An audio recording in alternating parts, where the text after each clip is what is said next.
Isabella Munro stood at the edge of the ballroom, watching the man who just walked away from her empire disappear through the glass doors into the storm. For 12 years, she'd built Meridian Tech into a billion-dollar fortress. Men had begged for her attention. Competitors had trembled at her name. Board members had bowed to her vision. But Noah Bennett, a senior analyst wearing a department store suit, had just checked his watch, smiled politely, and left her standing alone because his daughter was waiting at home. She didn't know it yet, but that single moment would destroy everything she thought she understood about power. Welcome to a story about the woman who had everything and the man who showed her she had nothing. If you're watching from anywhere in the world, drop your city in the comments below. I want to see how far this story travels. And if it hits you somewhere deep, hit that like button. Now, let's go back to where it all started. The October storm hit Chicago like a fist. Isabella Munro stood perfectly still near the floor-to-ceiling windows of the Grand Meridian Ballroom, watching lightning crack the sky above Lake Michigan. Rain hammered the glass in sheets, distorting the city lights into abstract streams of gold and red. 300 guests filled the space behind her, venture capitalists in $1,000 suits, tech journalists clutching champagne flutes, board members laughing too loud at jokes that weren't funny. The annual Meridian Tech Gala. Her company, her empire. She was 30 years old and controlled a billion-dollar corporation. Forbes had called her the youngest self-made female CEO in the Midwest. TechCrunch had run a profile titled The Ice Queen of Innovation. Her face had been on the cover of Wired Fast Company and Bloomberg Businessweek. She'd given a TED Talk that got 4 million views. She'd turned down acquisition offers from Google and Microsoft because she didn't answer to anyone. And tonight, standing in a custom Armani gown that cost more than most people's cars, watching 300 people celebrate her success, Isabella felt absolutely nothing. Miss Munro? She didn't turn. Her assistant Claire appeared at her elbow with a practiced smile. The mayor wants a photo, and the Tribune reporter is asking about the expansion into Europe. Tell the mayor I'll find him in 15 minutes, Isabella said.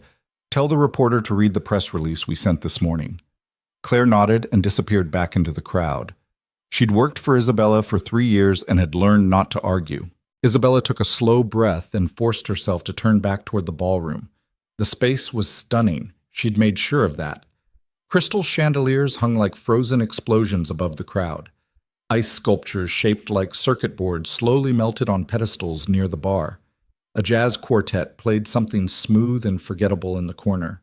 Everything was perfect because Isabella didn't do imperfect. She scanned the room with the same cold precision she used to analyze quarterly reports. Martin Reeves from the board, already drunk, gesturing wildly at someone's wife. Sarah Kim from operations, networking with the intensity of someone trying to justify her existence. Victor Langford, her VP of strategic development, working the room like a politician, all white teeth and firm handshakes. Victor caught her eye and raised his glass. Isabella gave him a smile that didn't reach her eyes. She knew exactly what he was: ambitious, calculating, dangerous. He wanted her job. He'd been angling for it since the day she promoted him. She kept him close because it was easier to watch a snake when you knew where it slept. Isabella. Jennifer Wu, her chief technology officer, appeared with 2 champagne glasses. She pressed one into Isabella's hand. You look like you're about to fire someone, Jennifer said. Relax. This is supposed to be a party. I don't relax. I know. That's why I'm worried about you. Jennifer clinked her glass against Isabella's. When was the last time you took a vacation? And I don't mean a working vacation where you answer emails from a beach in Bali. Bali was 4 years ago. Exactly my point. Isabella sipped her champagne. It was excellent. Dom Perignon because she'd specified nothing less. It tasted like expensive bubbles. I'll relax when the Q4 numbers close. You said that about Q3. Q3 wasn't complicated. Jennifer studied her for a moment. They'd known each other since grad school at MIT, back when Isabella was still human enough to stay up until 3 in the morning eating pizza and debugging code. Now Jennifer was one of maybe 3 people in the world who would tell Isabella the truth. You know what your problem is? Jennifer said. I'm sure you're about to tell me. You've forgotten how to be a person. You're just a CEO now. All business, all the time. You're 30 years old, Izzy. You should be, don't call me Izzy. Living your life, dating, having fun, making mistakes. I don't make mistakes. Jennifer laughed. Yeah, that's definitely the problem. Before Isabella could respond, Victor Langford materialized beside them with the smooth confidence of someone who believed he belonged everywhere. Ladies, he said, flashing that politician smile. Spectacular event, Isabella. The board is very impressed. They should be, Isabella said. We're up 18% this quarter. Indeed, though I did want to discuss the Whitmore account. There's been some concern about the implementation timeline. Isabella's eyes went cold. This isn't the time, Victor. Of course not. I just thought, you thought wrong. She smiled, and it was the smile that made competitors nervous. Enjoy the party. Victor's jaw tightened, but he knew better than to push. He nodded and retreated back into the crowd. Jennifer whistled low.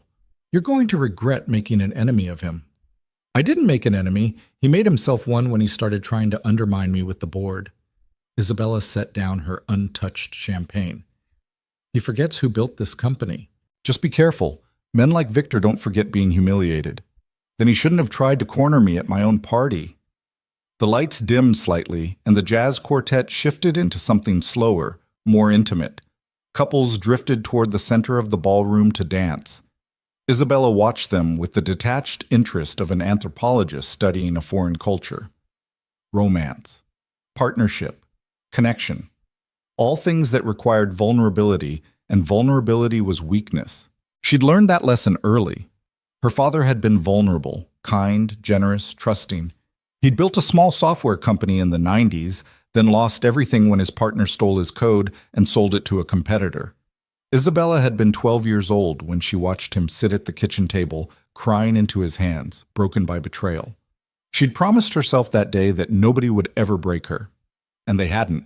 She'd put herself through MIT on scholarships and spite, built Meridian Tech from nothing, just her and a laptop in a basement apartment, living on ramen and coffee, coding 18 hours a day until her eyes bled. 5 years of brutal work, strategic brilliance, and absolute ruthlessness. No partners, no investors she couldn't control, no weaknesses. Now she stood at the top, untouchable, and completely alone. Miss Monroe? Isabella turned. Claire had returned, but this time she wasn't alone. A man stood slightly behind her, tall, maybe 6 feet, early 30s, with dark hair that was slightly too long and kind eyes behind wire-rimmed glasses. He wore a charcoal suit that was nice but not expensive, and he looked profoundly uncomfortable. This is Noah Bennett, Claire said, senior analyst from the Data Intelligence Division. He wanted to introduce himself. The man, Noah, stepped forward and extended his hand. Miss Monroe, I'm sorry to interrupt. I know you're busy. Isabella shook his hand automatically. His grip was firm but not aggressive, and his palm was slightly rough, like someone who did work outside of an office. Mr. Bennett, I don't believe we've met. No, ma'am. I've been with Meridian for about 3 years. I work on the Whitmore project, the implementation timeline Victor mentioned. Isabella's interest sharpened slightly. And it's fine. We're ahead of schedule, actually. I don't know where he got his information, but the concern isn't real. She studied him more carefully. Most of her employees either fawned over her or avoided eye contact entirely. Noah did neither. He just stood there, calm and direct, like someone delivering a weather report. You're saying my VP of Strategic Development is lying to me? I'm saying he's misinformed, Noah said carefully, or he's operating with outdated data. The integration testing closed successfully last week. We're in good shape. Isabella felt something like respect flicker through her irritation. And you came all the way across the ballroom to tell me this? I came because I saw Victor talking to you, and I figured you should have accurate information. He paused. Also, Claire mentioned you'd want to know. Claire, standing slightly behind Noah, gave Isabella a subtle nod. Smart woman. I appreciate the clarification, Isabella said, though in the future, an email would suffice. You didn't need to interrupt your evening. Oh, I wasn't... Noah stopped himself and smiled slightly. Yeah, you're right. I'll remember that. There was something in that smile. Not flirtation, not ambition, just genuine warmth. Isabella found it oddly unsettling. Jennifer, who'd been watching this exchange with barely concealed amusement, stuck out her hand. Jennifer Wu, CTO. You're the analyst who fixed the Hartman data corruption problem last month. Noah shook her hand. That was mostly the team. I just identified the root cause. Don't be modest. That save was brilliant. It was necessary, Noah said. The alternative was losing 6 months of customer analytics. Isabella watched him deflect the praise with the same calm directness he'd used to correct Victor's misinformation. No false humility, no fishing for compliments, just facts. So, Mr. Bennett, she said, are you enjoying the party? It's impressive, he said, glancing around the ballroom. Though I'll be honest, I'm not really a party person. I mostly came because attendance was strongly encouraged. Jennifer laughed. At least he's honest. Honesty is rare, Isabella said, still studying him. There was something different about this man, something she couldn't quite identify. He didn't look at her the way most people did, with fear or calculation or poorly disguised attraction. He just looked at her like she was another person. It was deeply strange. Well, I should let you get back to your evening, Noah said. He nodded to both of them. Ms. Monroe, Dr. Wu.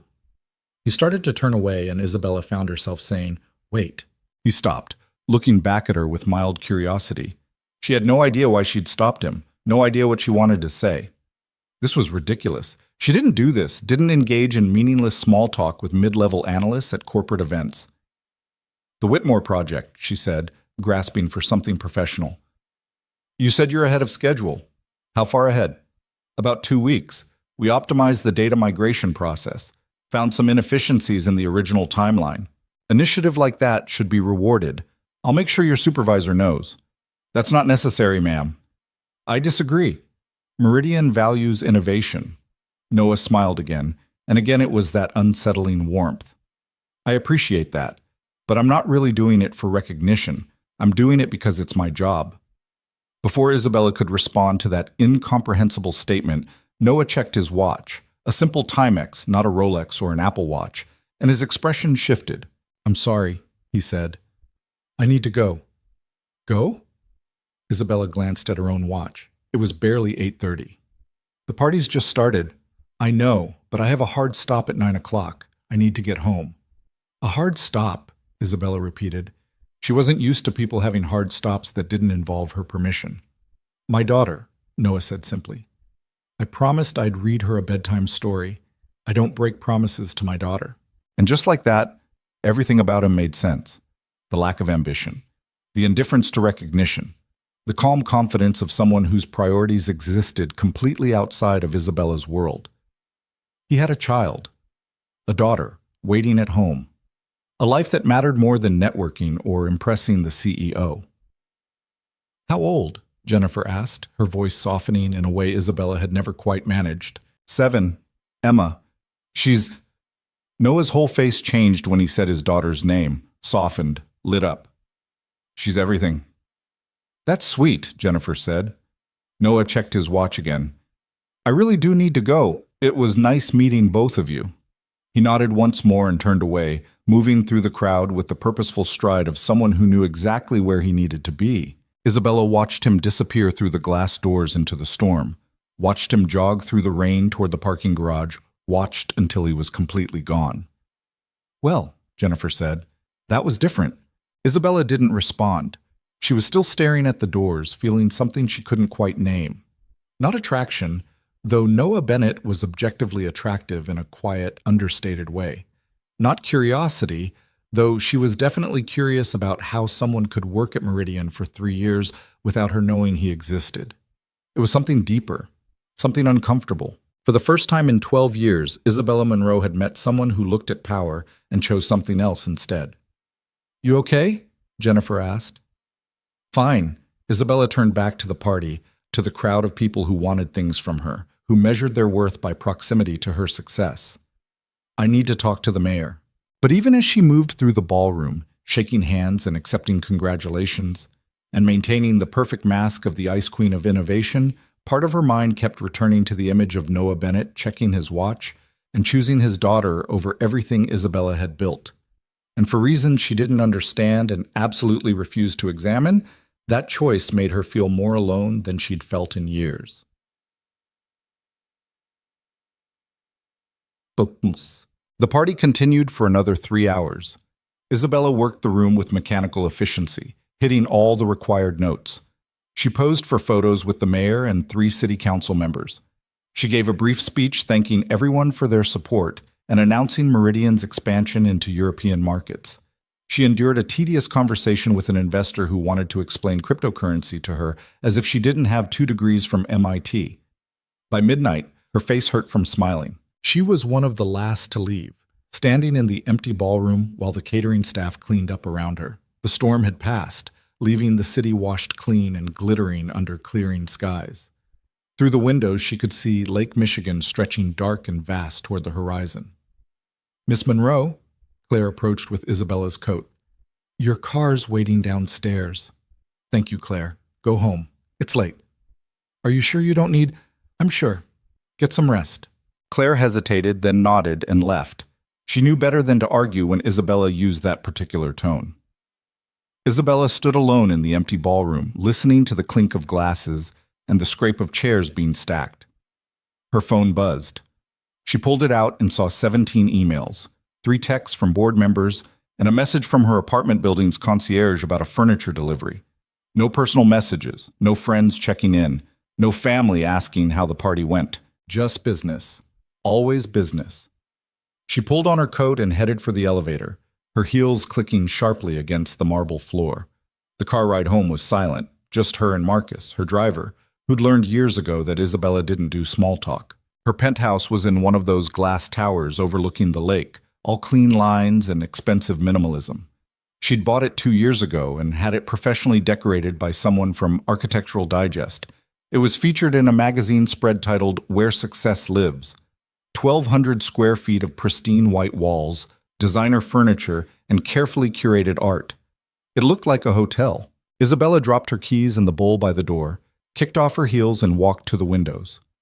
The city spread out below her, millions of lights, millions of people, all of them smaller than her, beneath her, irrelevant to her success. She should have felt triumphant. The gala had been perfect. The expansion announcement had been met with enthusiasm. Meridian stock would probably jump another few points when the market opened Monday. Instead, she felt hollow. Her phone buzzed again. She ignored it. On the coffee table, her laptop sat open to the Meridian employee directory. She'd pulled it up earlier for something work-related, but now, standing in her empty penthouse at 1 in the morning, Isabella found herself typing a name into the search bar. Noah Bennett. His employee profile appeared. Senior Analyst, Data Intelligence Division. Hired 3 years ago.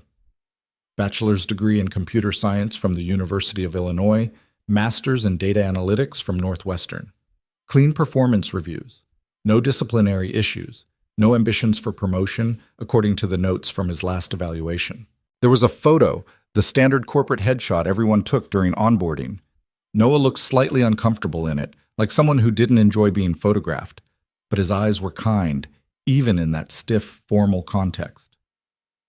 Isabella closed the laptop. This was ridiculous. She was the CEO of a billion-dollar company, and she was standing in her penthouse at 1 in the morning looking up mid-level analysts like some kind of stalker. She poured herself 2 fingers of whiskey from the bottle of Macallan 25 on the bar cart, a gift from a board member trying to curry favor, and sat down on the couch. The leather was Italian, expensive, and deeply uncomfortable. Like everything else in her life, it looked better than it felt.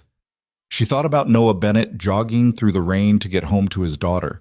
She thought about the way his face had changed when he said her name. Emma. She's everything. She thought about the fact that nobody's face changed like that when they thought about Isabella. The whiskey burned going down. Her phone rang. She almost didn't answer, but the caller ID showed Jennifer's name. "You're up late," Isabella said. "So are you." Jennifer's voice was warm with concern. "I wanted to check in. You seemed off tonight." "I was fine." "Izzy, don't call me that. You stood in a room full of people celebrating your success, and you looked like you wanted to be anywhere else." Isabella took another drink. "I was tired." "Bullshit. I've seen you run 18-hour days and show up to meetings looking like you just stepped out of Vogue. This was different." "What do you want me to say, Jen?" There was a pause. When Jennifer spoke again, her voice was gentler. "I want you to admit that you're lonely." The word hit Isabella like a physical blow. She set down her glass carefully, precisely, the way she did everything. "I'm not lonely," she said. "I'm busy." "Those aren't mutually exclusive. I have everything I need." "Do you?" Jennifer sighed. "When was the last time you had dinner with someone who wasn't a business associate? When was the last time you went on a date? When was the last time you let someone see you as something other than the Ice Queen?" "That's not who I am anymore." "That's exactly my point. You've erased yourself to become this perfect, untouchable CEO. And yeah, you're successful as hell, but Izzy, you're also fucking miserable." Isabella wanted to argue, wanted to explain that loneliness was the price of success, that vulnerability was weakness, that she'd built an empire by refusing to need anyone. Instead, she said, "I saw you talking to that analyst tonight, Noah Bennett." Jennifer's tone shifted, becoming carefully neutral. "Yeah? What do you know about him?" "Not much. He's brilliant. Solved that Hartman problem in about 3 hours when my whole team had been stuck on it for a week. Quiet. Keeps to himself. Why?" "Just curious." "Izzy, I've known you for 10 years. You're never just curious." Isabella stood and walked back to the windows, phone pressed to her ear. He left the party at 8:30. Said he had to get home to read his daughter a bedtime story. "Okay." He walked away from the most important networking event of the year to read a 7-year-old a bedtime story. "And you find that interesting?" "I find it incomprehensible." Isabella pressed her forehead against the cold glass. "Who chooses a bedtime story over career advancement?" "Someone who has their priorities straight," Jennifer said quietly. "Someone who understands that success means nothing if you're alone at the end of the day." The words echoed in Isabella's mind like an accusation. "I should go," she said. "It's late." "Will you think about what I said? About maybe taking a step back, remembering that you're human?" "I'll think about it." Liar. "Good night, Jen."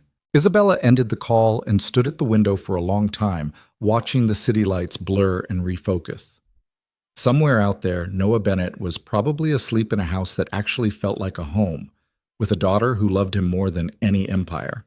And Isabella Monroe, brilliant CEO, youngest self-made billionaire in the Midwest, stood alone in her expensive glass tower and wondered, for the first time in years, if she'd built the wrong thing. She finished her whiskey, set the glass in the sink, and went to bed. But she didn't sleep.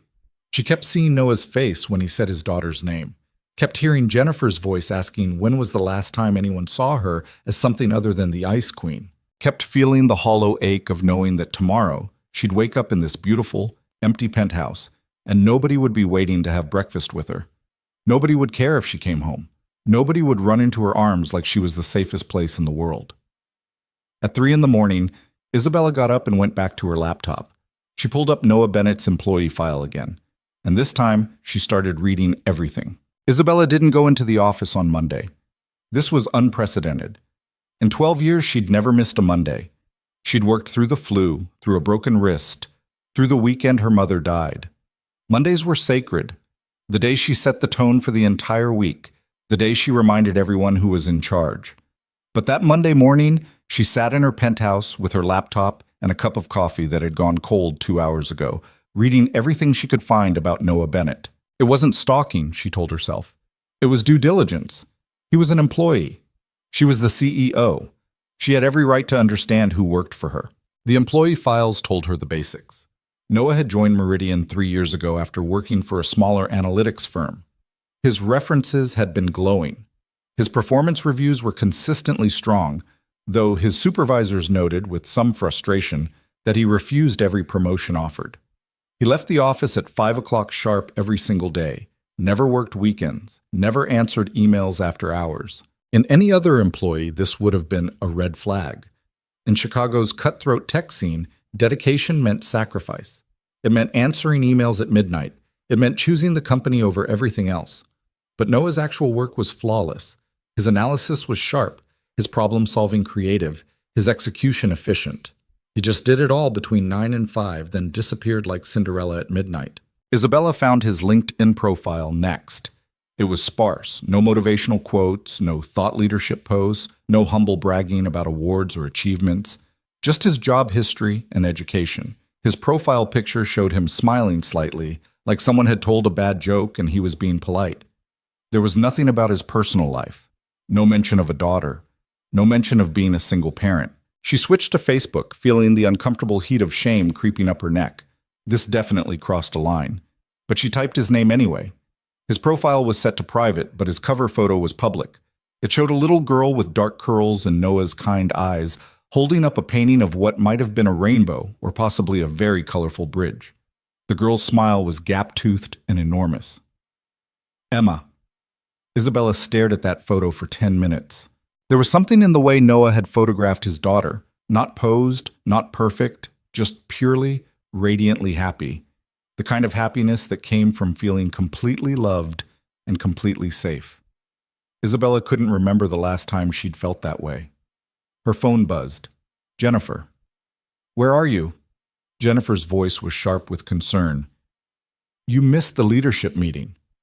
I'm working from home. You never work from home. I do now. Isabella closed her laptop. What did I miss? Victor's trying to push through changes to the Whitmore timeline. Says we need to be more aggressive with the rollout. Isabella's eyes narrowed. The timeline Noah said was ahead of schedule? The very same. I told him you'd need to approve any changes, but he's already scheduled a meeting with the client for Wednesday. Cancel it. I can't. He went directly to the board, got Martin Reeves to sign off. Isabella felt anger spike through her chest. Martin Reeves was the board member who'd been drunk at the gala, the one who forgot Isabella had saved his investment 3 times over. Call an emergency board meeting for tomorrow morning, 9 sharp. Isabella, do it, Jen. Victor's trying to make moves while I'm not looking. I need to shut this down before it becomes a problem. She hung up and stood, pacing to the windows. This was what happened when you showed even a moment of weakness. Victor had noticed her distraction at the gala, had seen an opening, and was moving to exploit it. She should have been furious, should have been planning her counterattack, strategizing how to destroy Victor's credibility in front of the board. Instead, she kept thinking about a 7-year-old girl with a gap-toothed smile, holding up a painting for her father. This was pathetic. Isabella forced herself back to her laptop, pulled up the quarterly reports, and tried to focus on actual work. But her mind kept drifting. She thought about Noah checking his watch at the gala. She thought about the way he'd deflected praise with simple honesty. She thought about how he'd said, I don't break promises to my daughter, like it was the most obvious thing in the world. By 3 in the afternoon, Isabella had accomplished exactly nothing. She slammed her laptop shut, grabbed her keys, and headed for the door. The October air was crisp and cool, the city still damp from the weekend storm. Isabella walked 4 blocks to a small coffee shop she'd never been to, the kind of place with mismatched furniture and local art on the walls, and baristas who actually smiled at customers. She ordered a latte and sat by the window, watching people pass by on the sidewalk. A young couple walked past, holding hands and laughing at something on one of their phones. A woman in scrubs, probably just off a hospital shift, shuffled by with exhausted eyes. An old man walked a small dog that seemed supremely uninterested in walking. Normal people, living normal lives, having normal problems. Isabella sipped her latte and wondered when she'd stopped being normal. Her phone buzzed again. This time it was Claire. Miss Monroe, Victor's assistant, just sent a memo to the leadership team about the Whitmore changes. He's positioning it as an optimization initiative. I thought you should know. Forward it to me. And Claire? Yes? Find out everything you can about Noah Bennett, discreetly. There was a pause. The analyst from the gala? Yes. May I ask why? No. Isabella hung up before Claire could push further. She knew how this looked. She knew what people would think if they found out the CEO was investigating a mid-level employee for no apparent reason. She didn't care. Something about Noah Bennett had broken through 12 years of carefully constructed armor, and Isabella needed to understand why. The answer came 2 days later on a Wednesday afternoon when Isabella was supposed to be in meetings, but instead found herself driving through a neighborhood on the north side she'd never visited before. Lincoln Elementary School sat on a quiet street lined with old trees and modest houses. The building was brick, probably built in the 50s with a playground that had seen better decades. Isabella parked across the street and checked her watch. 2:45. School let out at 3. This was insane. This was borderline criminal. CEOs didn't stake out elementary schools to catch glimpses of their employees' children. But Isabella stayed. At 2:55, the front doors opened and children began streaming out, loud, chaotic, moving in swarms like schools of fish. Teachers stood by the exits, checking off names on clipboards. Parents gathered on the sidewalk, comparing notes about pickup schedules and after-school activities. Isabella watched them with the same anthropological detachment she'd felt at the gala. These were people with simple concerns, carpools, homework, whether their kid ate lunch, small, manageable problems. Then she saw Noah. He stood slightly apart from the other parents, wearing jeans and a navy blue sweater, hands in his pockets, scanning the crowd with patient focus. He looked different outside the office. Younger, maybe, or just more relaxed, like he'd shed some weight the moment he left Meridian's building. The school doors burst open again, and Emma came running out. Isabella's breath caught. The little girl from the Facebook photo was real, solid, moving through the world with 7-year-old energy. She had Noah's dark hair and 2 messy braids, and she wore a purple backpack that was too big for her small frame. She scanned the crowd, spotted her father, and her whole face lit up like someone had turned on the sun. "Daddy!" She ran toward him, backpack bouncing, and Noah dropped to one knee to catch her. Emma crashed into him with the absolute faith of a child who'd never been let down, wrapping her arms around his neck like he'd been gone for years instead of hours. Noah held her tight, his face buried in her hair, and even from across the street, Isabella could see his shoulders relax. Like he'd been holding tension all day, and this moment, this single moment of holding his daughter, released all of it. "How was school, sunshine?" Noah's voice carried across the street, warm and gentle. "Really good. Mrs. Patterson said my story about the dragon was the best one in class." Emma pulled back, eyes shining. "And we had pizza for lunch, and I traded my fruit snacks to Marcus for his pudding cup, and—" Wait. Noah stood, taking her hand. "You traded away the fruit snacks I packed this morning? Marcus really wanted them." "Emma, we talked about this. You need to eat the lunch I give you." "But I ate the pizza, and the pudding, and some of Sarah's carrots." Noah sighed, but he was smiling. "Some of Sarah's carrots, great. You're going to get scurvy." "What's scurvy?" "Something pirates get when they don't eat fruit." Emma giggled. "I'm not a pirate, Daddy." Could have fooled me with those negotiation skills. They started walking toward the parking lot, Emma chattering about dragons and Marcus, and something involving glitter that made Noah wince. Isabella watched them disappear around the corner, watched Noah open the door of an old Honda Civic, watched him make sure Emma's seatbelt was fastened before getting in himself. She sat in her car for 10 minutes after they'd driven away, hands gripped tight on the steering wheel. Something had shifted inside her chest. Something uncomfortable and unfamiliar and absolutely terrifying. That moment, Emma running into Noah's arms like he was the safest place in the world, had exposed every empty corner of Isabella's life. The penthouse nobody came home to, the office where people feared her instead of loving her, the empire she'd built on the foundation of never needing anyone. She'd spent 12 years convincing herself that success was enough, that power was enough, that she didn't need the messy complications of relationships or vulnerability or love. But watching Noah hold his daughter, watching them walk away together into their small, ordinary life, Isabella finally understood what Jennifer had been trying to tell her. She had everything, and she had nothing at all. Isabella drove back to the office in a daze. The board meeting that morning had been brutal. 2 hours of verbal combat with Victor, who tried to paint her as out of touch with the Whitmore account. She'd destroyed him methodically, presenting data that proved Noah's original timeline was not only accurate but conservative.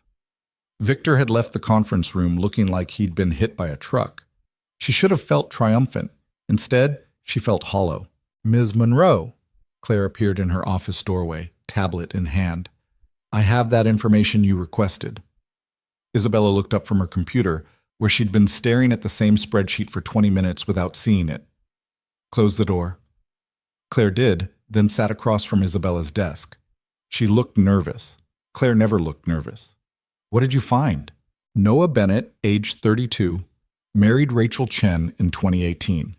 She was a graphic designer, worked for a small agency downtown. They had one daughter, Emma, born in 2019. Claire paused and her voice softened. Rachel was diagnosed with stage 4 pancreatic cancer in 2020. She died 8 months later. Emma was 18 months old. Isabella felt something cold settle in her stomach. Go on. Noah took a year off work after she died, burned through their savings. When he came back, he specifically looked for positions that offered flexibility and no mandatory overtime. He's turned down 3 promotions at Meridian because they would have required evening work or weekend availability. Claire looked up from her tablet.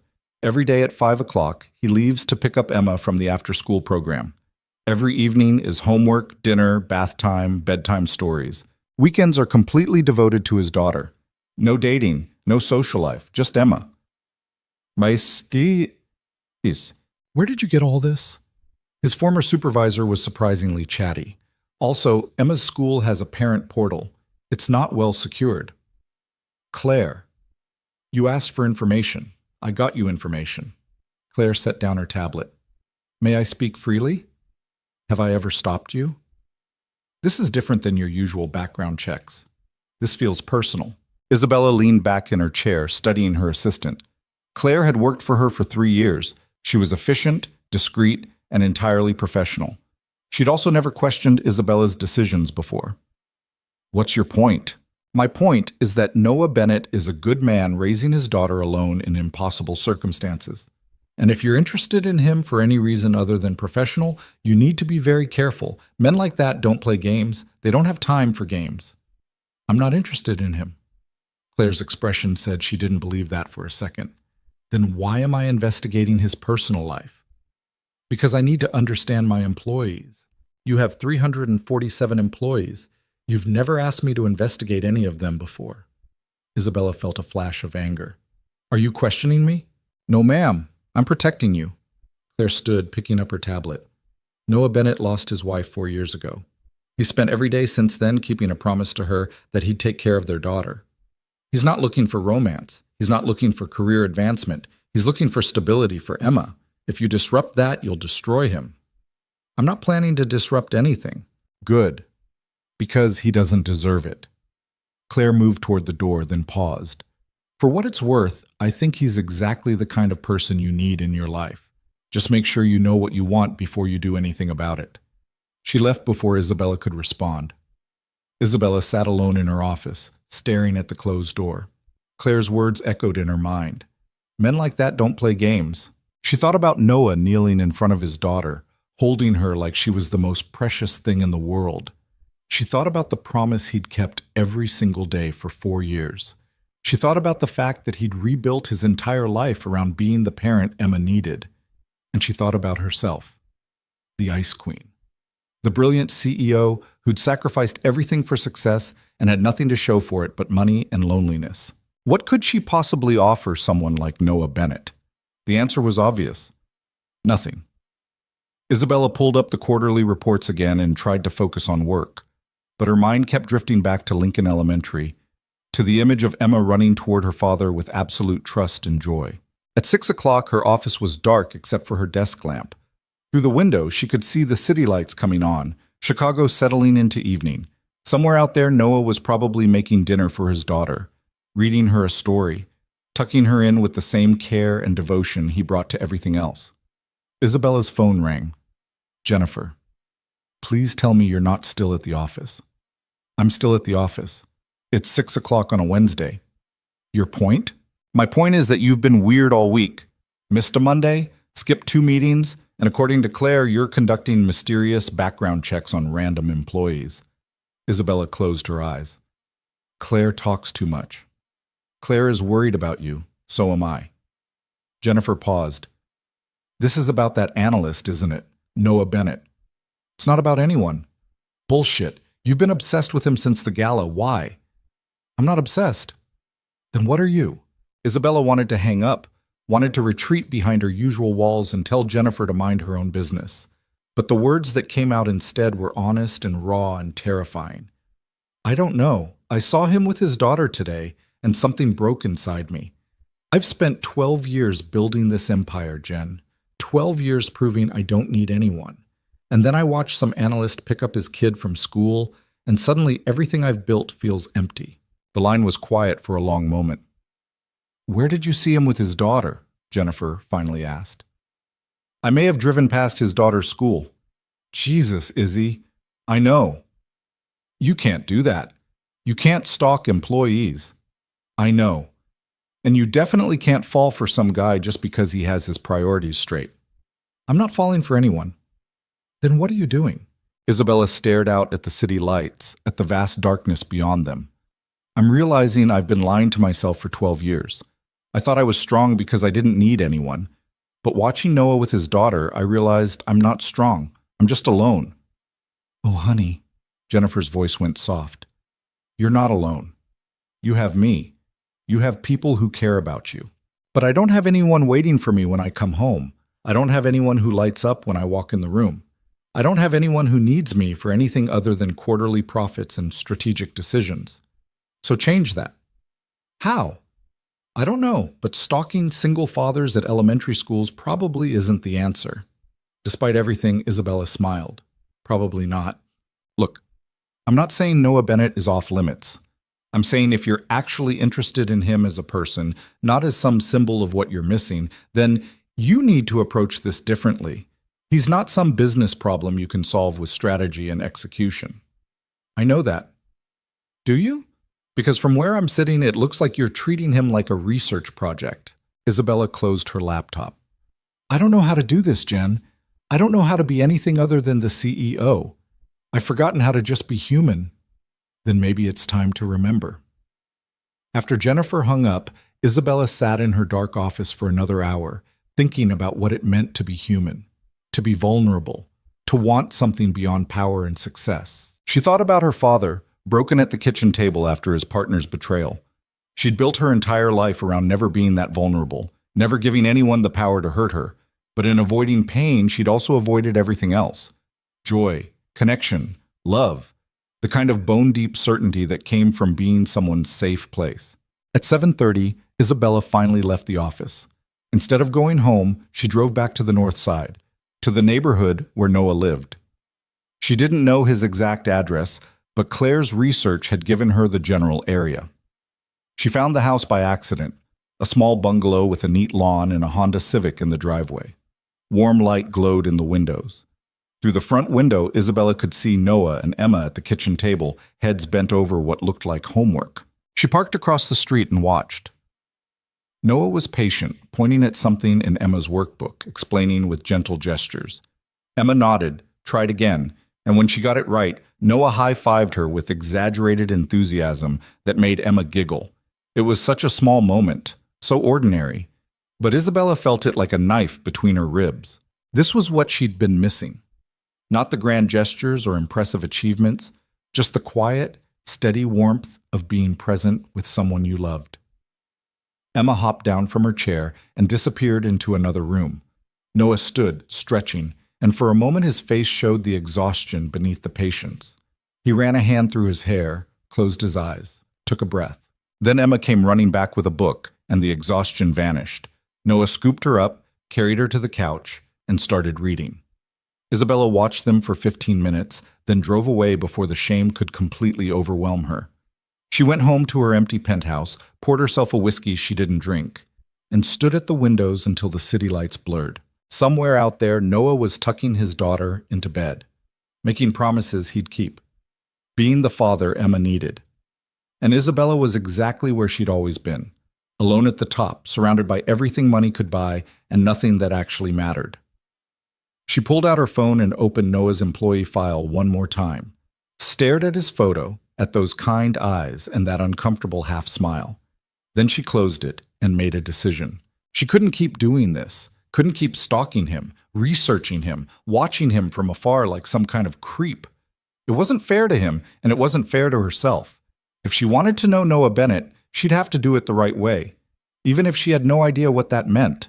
The crisis hit on a Thursday morning at 6:45, when Isabella was halfway through her second cup of coffee and reviewing the European expansion proposal. Her phone lit up with a call from Daniel Whitmore himself. Isabella's stomach dropped. Clients didn't call the CEO directly unless something had gone catastrophically wrong. "Mr. Whitmore," she answered, forcing her voice into calm professionalism. "Good morning. Is it?" His voice was cold enough to freeze vodka.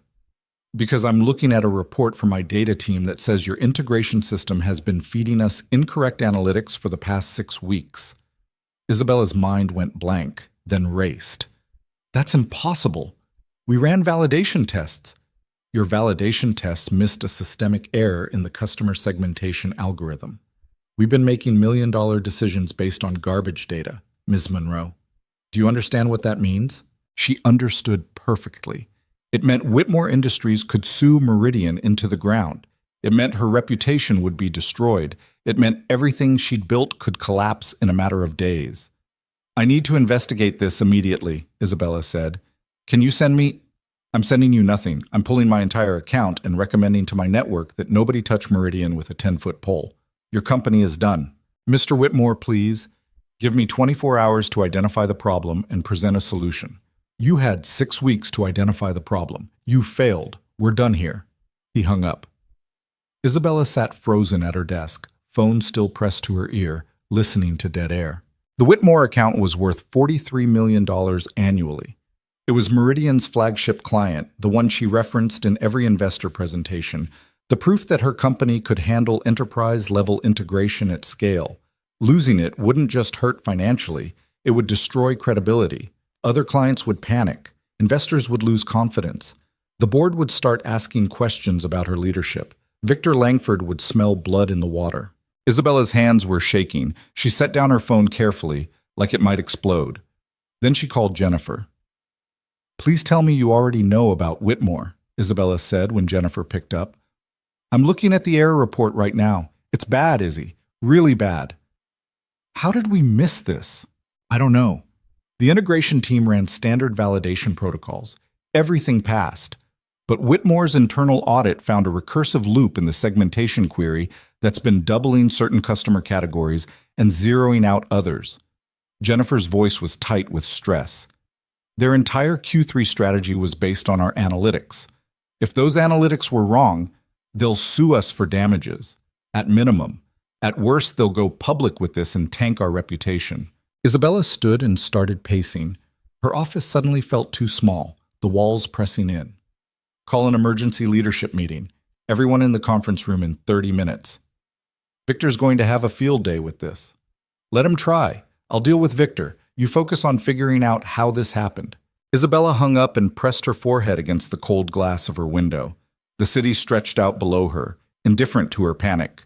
Millions of people going about their lives, unaware that her empire was crumbling. She thought about her father, broken at the kitchen table, history repeating itself. No. She wouldn't let that happen. She'd built Meridian from nothing, and she'd fix this problem the same way she'd fixed every other crisis. With intelligence, ruthlessness, and absolute refusal to quit. The leadership meeting was a disaster. Isabella walked into the conference room to find her entire executive team already assembled, looking like they'd been called to a funeral. Victor sat at the far end of the table, his expression carefully neutral, but Isabella could see the calculation in his eyes. All right, she said, taking her seat at the head of the table. Everyone's seen the Whitmore report. I want solutions, not excuses. Jennifer, what do we know?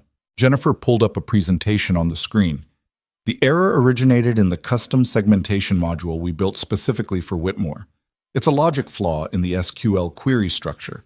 Basically, certain customer types were being counted multiple times while others weren't being counted at all. How did it pass validation? This from Marcus Chen, head of quality assurance, who looked like he wanted to crawl under the table.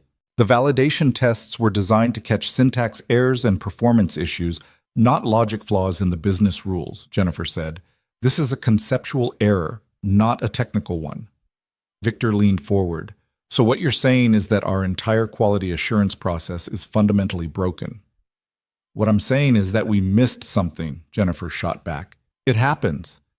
It happens? Victor's voice dripped with contempt. We just lost our biggest client because it happens? We haven't lost them yet, Isabella said coldly. We have 24 hours to fix this and present a solution. Whitmore already pulled the account. I got the email this morning. Then we get it back. Victor laughed, and it wasn't a pleasant sound. With all due respect, Miss Monroe, I think it's time we faced reality.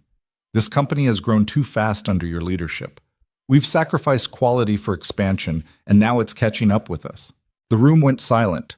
Everyone stared at Victor like he'd just pulled a gun. Isabella felt white-hot rage flood through her veins, but her voice came out ice cold. Are you suggesting this is my fault, Victor? I'm suggesting that maybe it's time for some changes in how this company operates. The board has been concerned about sustainability for months. This just proves they were right to be worried. The board, Isabella said slowly, answers to me. For now. The implication hung in the air like poison gas. Marcus cleared his throat nervously. Maybe we should focus on solving the problem instead of assigning blame. Agreed, Jennifer said quickly. I've already got my team working on a fix for the segmentation module. If we can patch it and provide Whitmore with corrected data by tomorrow morning, heck it. That's not good enough, Victor interrupted. We need to completely rebuild the quality assurance process. Implement new protocols. Bring in an outside auditor. Show Whitmore we're taking this seriously. That'll take weeks, Jennifer said. Whitmore wants answers now. Then maybe we should have thought about that before we deployed broken code. Isabella had heard enough. She stood, placing both hands flat on the conference table, and fixed Victor with a stare that had made venture capitalists reconsider their life choices. Here's what's going to happen, she said quietly. Jennifer's team will fix the segmentation module. Marcus, you'll prepare a detailed report on how the error occurred and what we're doing to prevent it happening again. Sarah, you'll draft a proposal for enhanced validation protocols. I will personally call Whitmore and negotiate our way back into his good graces. And Victor, you will shut your mouth and stay out of my way. Are we clear? Victor's jaw tightened. The board, I'll handle the board. You just do your actual job, which is strategic development, not undermining me in front of my leadership team. She could see the hatred flash across his face, quickly masked by professional courtesy. Of course, Ms. Monroe. Whatever you think is best. I know what's best. That's why I'm the CEO. Isabella looked around the room. Everyone else, get to work. I want updates every 2 hours. We fix this today. The team filed out quickly, leaving Isabella alone with Jennifer. That was brutal, Jennifer said. That was necessary. Victor's been waiting for an opportunity like this. I had to remind him who's in charge. He's going to go straight to the board. Let him.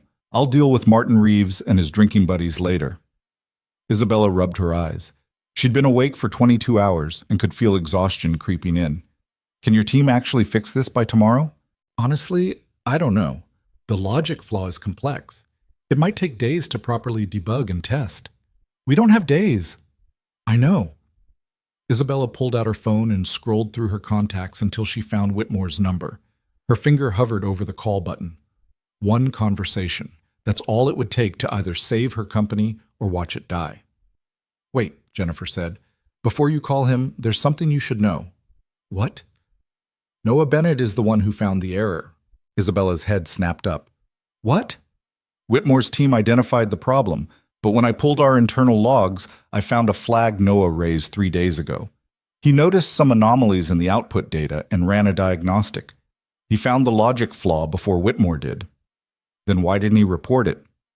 He did. He sent an email to his supervisor on Monday. It got buried in someone's inbox. Isabella felt something crack inside her chest. While she'd been stalking Noah at his daughter's school, obsessing over his personal life like some kind of creep, he'd been quietly doing his job and finding the exact error that was now threatening to destroy her company. Get him up here, Isabella said. Now. Izzy? Now, Jennifer. 10 minutes later, Noah Bennett walked into her office looking confused and slightly worried. He wore khakis and a button-down shirt that had seen better days, and his wire-rimmed glasses were slightly crooked. Miss Monroe, he said carefully. You wanted to see me? Isabella gestured to the chair across from her desk. Sit down, Mr. Bennett. He sat, hands folded in his lap, watching her with those calm, steady eyes. If he was nervous about being summoned to the CEO's office during a company-wide crisis, he didn't show it. I understand you found an error in the Whitmore integration system, Isabella said. Yes, ma'am. I sent a report to my supervisor on Monday. Why didn't you escalate it? Noah blinked. I'm not authorized to escalate directly to leadership. That's not how the chain of command works. The chain of command is about to cost this company its biggest client. I'm sorry. I didn't realize it was that urgent. The anomaly seemed significant, but I thought my supervisor would determine priority level. Isabella studied him across the desk. He wasn't making excuses. Wasn't trying to deflect blame or play politics. He was just stating facts with the same honest directness he'd shown at the gala. Can you fix it? She asked. The segmentation module? Yes, I've already written a corrected version of the query logic. I just need access to the production environment to implement and test it. How long? If I can work without interruption, maybe 6 hours, 8 to be safe. You have 4. Noah's eyebrows went up slightly. That's pushing it. Whitmore wants answers by tomorrow morning. I need this fixed today so I can call him tonight with a solution. Miss Monroe, I understand the urgency, but rushing the testing phase could introduce new errors. It's better to... I'm not asking for your opinion on timeline, Mr. Bennett. I'm telling you what needs to happen. Something shifted in Noah's expression. Not anger exactly, just a quiet firmness that Isabella hadn't seen before. With respect, ma'am, I can't compromise the quality of my work just to meet an arbitrary deadline. If you want this done right, it takes the time it takes. Isabella felt her temper flare. Do you understand what's at stake here? This company could lose everything because of this error. I understand, but fixing it wrong won't help. It'll just create more problems down the line. They stared at each other across the desk. Isabella was used to employees backing down when she pushed. Noah just sat there, calm and immovable as a stone. Fine, she said finally. 6 hours. But I need you to work in here where I can monitor progress. I work better in my own space. That wasn't a request. Noah's jaw tightened slightly, but he nodded. Yes, ma'am. Isabella called Claire and had her set up a workstation in the corner of her office. Within 20 minutes, Noah was settled in with 2 monitors, a laptop, and a cup of coffee that had probably gone cold an hour ago. He worked in complete silence, his fingers moving across the keyboard with focused precision. Isabella tried to focus on her own work, damage control emails, board member calls, preparing her pitch to Whitmore, but she kept getting distracted by the sight of Noah bent over his laptop, completely absorbed in solving the problem she'd created. Around 2 in the afternoon, Isabella's assistant brought lunch. Isabella had ordered extra, figuring Noah would need to eat. Mr. Bennett, she said. Food. Noah looked up, blinking like someone coming out of a trance. What time is it? 2:15. Shit. He pulled out his phone and quickly typed something. I need to make a call. You need to keep working. It'll take 2 minutes. It's important. Before Isabella could argue, Noah stepped into the hallway. She could hear his voice through the door, warm and apologetic. Hey, Sunshine, I know, I'm sorry. Something came up at work. I don't know yet. Maybe late. No, Mrs. Patterson said she can stay with you until I get there. I know you don't like that, but Daddy doesn't have a choice right now. Emma, please don't cry. I'll be home as soon as I can. I promise. I love you too, Sunshine. He came back into the office looking tired and guilty. Your daughter? Isabella asked, even though she already knew the answer. Yeah, she's upset I'm not picking her up from school. How often does that happen? Never. Noah sat back down at his workstation. I've picked her up every single day for 4 years. She doesn't understand why today's different. Isabella felt something uncomfortable twist in her chest. I'm sorry. Noah looked at her, surprised. It's not your fault. Well, technically, it is since you're making me work late, but I understand why. The company needs this fixed. Still, I know you have priorities outside of work. Everyone has priorities outside of work, Ms. Monroe. Most people just don't talk about them. He turned back to his laptop, effectively ending the conversation. Isabella watched him work for another few minutes, then forced herself to focus on her own crisis management. She drafted emails to key clients, reassuring them about Meridian's quality standards. She prepared talking points for the board meeting Victor was definitely organizing. She reviewed the proposal Sarah had sent for enhanced validation protocols, but part of her mind kept returning to the sound of Noah's voice in the hallway. The guilt. The love. The fact that he'd kept a promise to his daughter every single day for 4 years, and Isabella had just forced him to break it. At 4:30, Noah stood up and stretched. I've got the fix implemented. Starting the validation testing now. How's it looking? Good so far.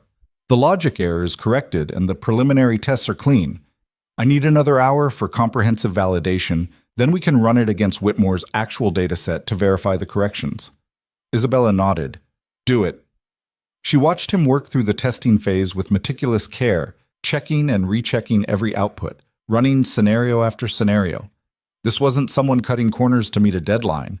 This was someone who took pride in doing things right. At 5:30, Noah's phone buzzed. He glanced at it, and Isabella saw his expression tighten. Problem? She asked. Emma's aftercare closes at 6. If I'm not there by then, they charge late fees and I get written up. How many write-ups before it becomes an issue? 3, and they kick her out of the program. I'm already at 2 from last year when I had the flu. Isabella felt the weight of that settling over her. How much longer do you need? 30 minutes, maybe 45. Can someone else pick her up?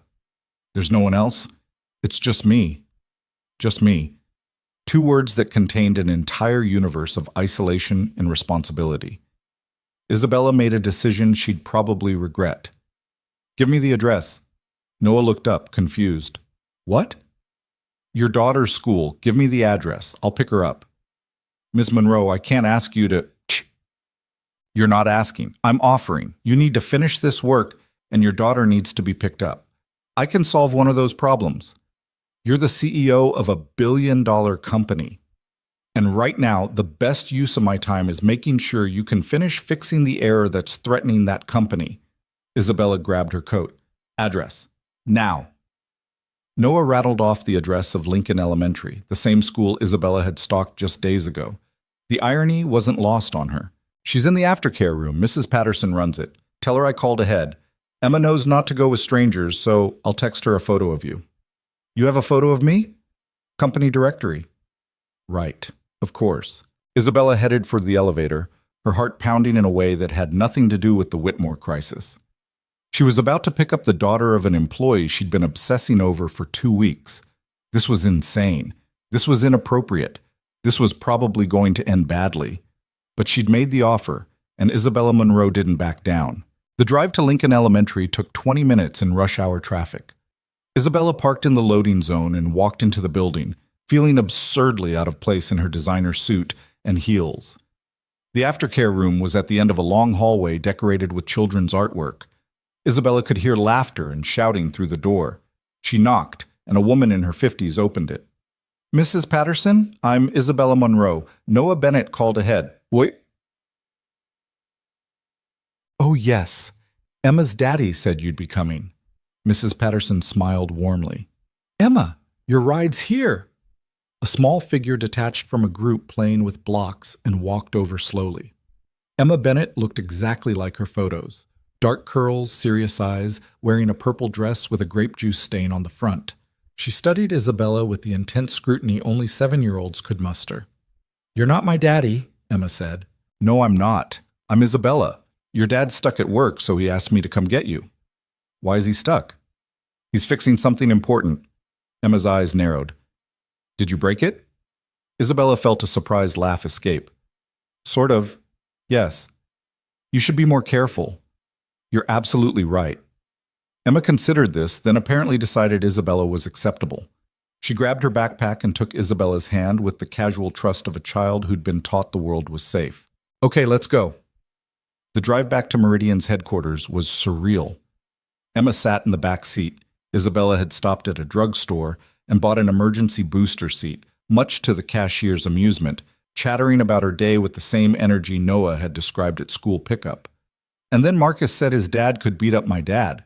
But that's stupid because my dad is the best dad in the world, and he can do anything. Can your dad beat up my dad? My dad's dead, Isabella said, then immediately regretted it.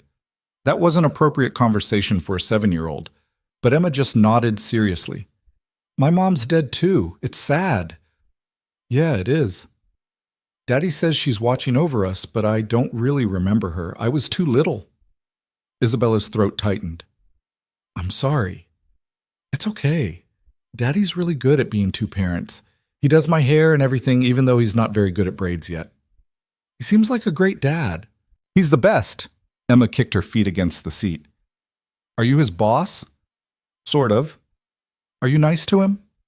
Isabella thought about the past 6 hours, about forcing Noah to break his promise to his daughter. I'm trying to be. Good, because if you're mean to him, I'll tell Mrs. Patterson, and she's really scary when she's mad. Despite everything, Isabella smiled. I'll keep that in mind. They arrived at Meridian's building, and Isabella led Emma through the lobby to the executive elevator. The security guard did a double take, seeing the CEO holding hands with a small child, but wisely said nothing. In the elevator, Emma looked up at Isabella with those serious eyes. "Is my daddy in trouble?" "No, honey. He's helping me fix something. He's actually the hero today." "He's always the hero," Emma said, matter-of-factly. "That's what heroes do." When Isabella opened her office door, Noah looked up from his laptop and his whole face transformed. "Emma!" Emma dropped Isabella's hand and ran to her father. Noah caught her and lifted her up, holding her tight, and Isabella saw his eyes squeeze shut with relief. "I'm sorry, sunshine," he murmured into her hair. "I'm so sorry." "It's okay, Daddy. Isabella came and got me. She bought me a booster seat and everything." Noah looked at Isabella over his daughter's head, and the gratitude in his expression made Isabella's chest ache. "Thank you," he said quietly. "How's the validation testing?" Isabella asked, because she didn't know how to respond to genuine gratitude. "Finished. Clean results across the board. I ran it against Whitmore's dataset. The corrected analytics show completely different customer segmentation patterns. This is going to change all their strategic assumptions. But it's accurate now?" "It's accurate now." Isabella felt something loosen in her chest.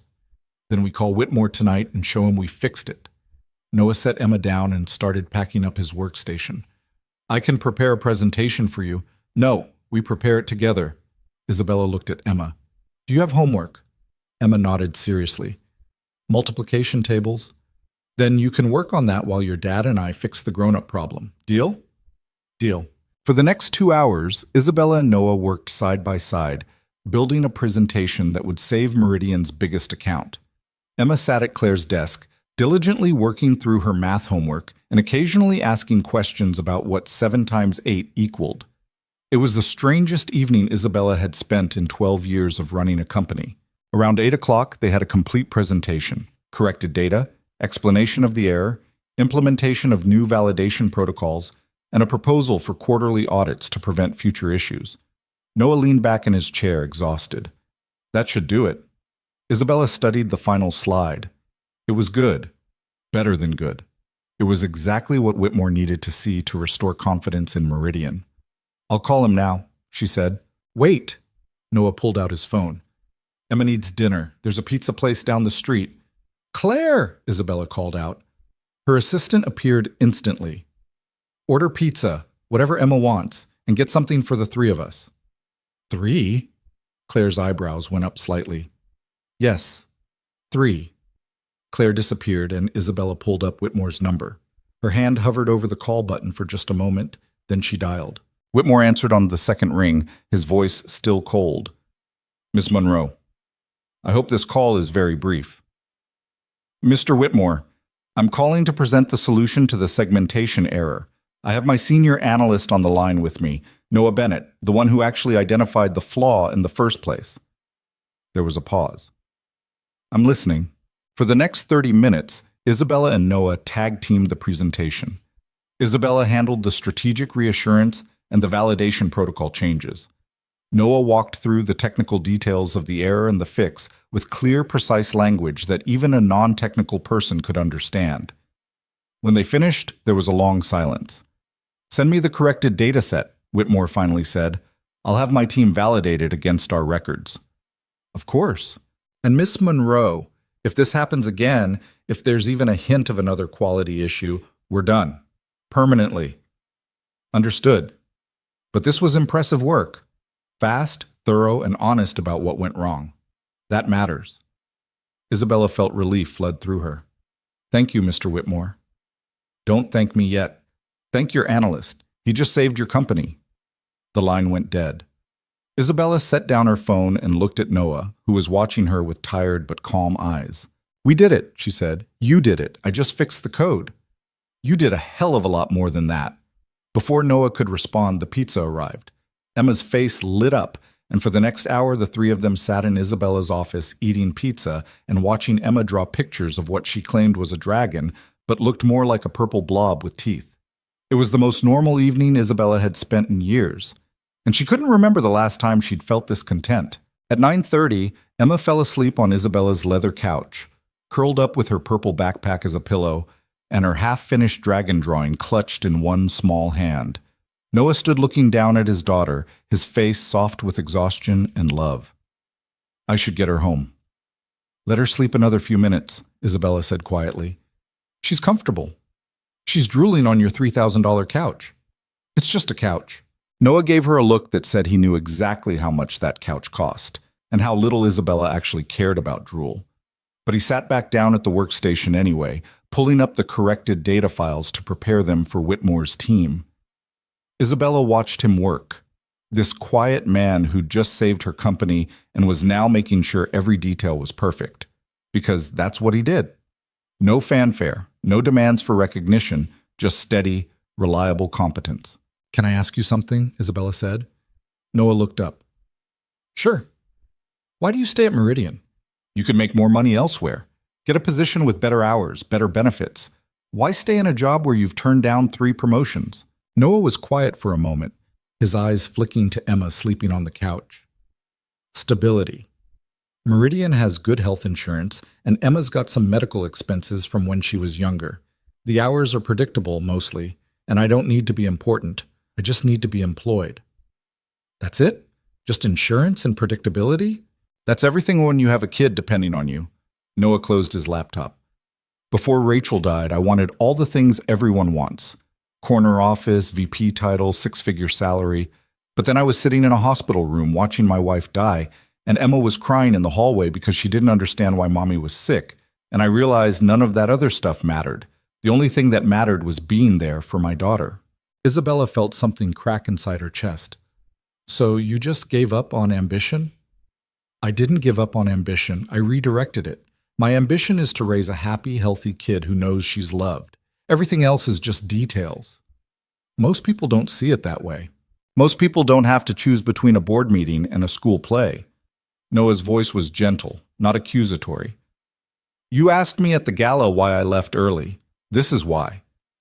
Because Emma is 7 years old once. If I miss it chasing a promotion, I can't get it back. Isabella looked at Emma, small and peaceful on the couch, completely trusting that her father would take care of her.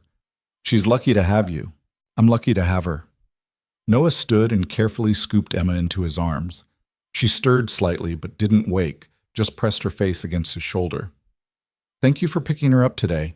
I know that was above and beyond. It was the least I could do after making you work late. Still, you didn't have to. Noah adjusted Emma's weight, settling her more comfortably. And thank you for the pizza. She'll be talking about eating dinner in the CEO's office for weeks. She's a sweet kid. She is. Noah started toward the door, then paused. Miss Monroe? Isabella, please. After today, I think we can drop the formality. Isabella. He said her name carefully, like he was testing its weight. What you did tonight, not just for me, but for the company, that took guts. A lot of CEOs would have thrown someone under the bus to save face. You didn't do that. I don't sacrifice good people to protect my ego. I noticed. Noah shifted Emma again. For what it's worth, I think you're a better leader than you give yourself credit for. He left before Isabella could respond, carrying his sleeping daughter toward the elevator.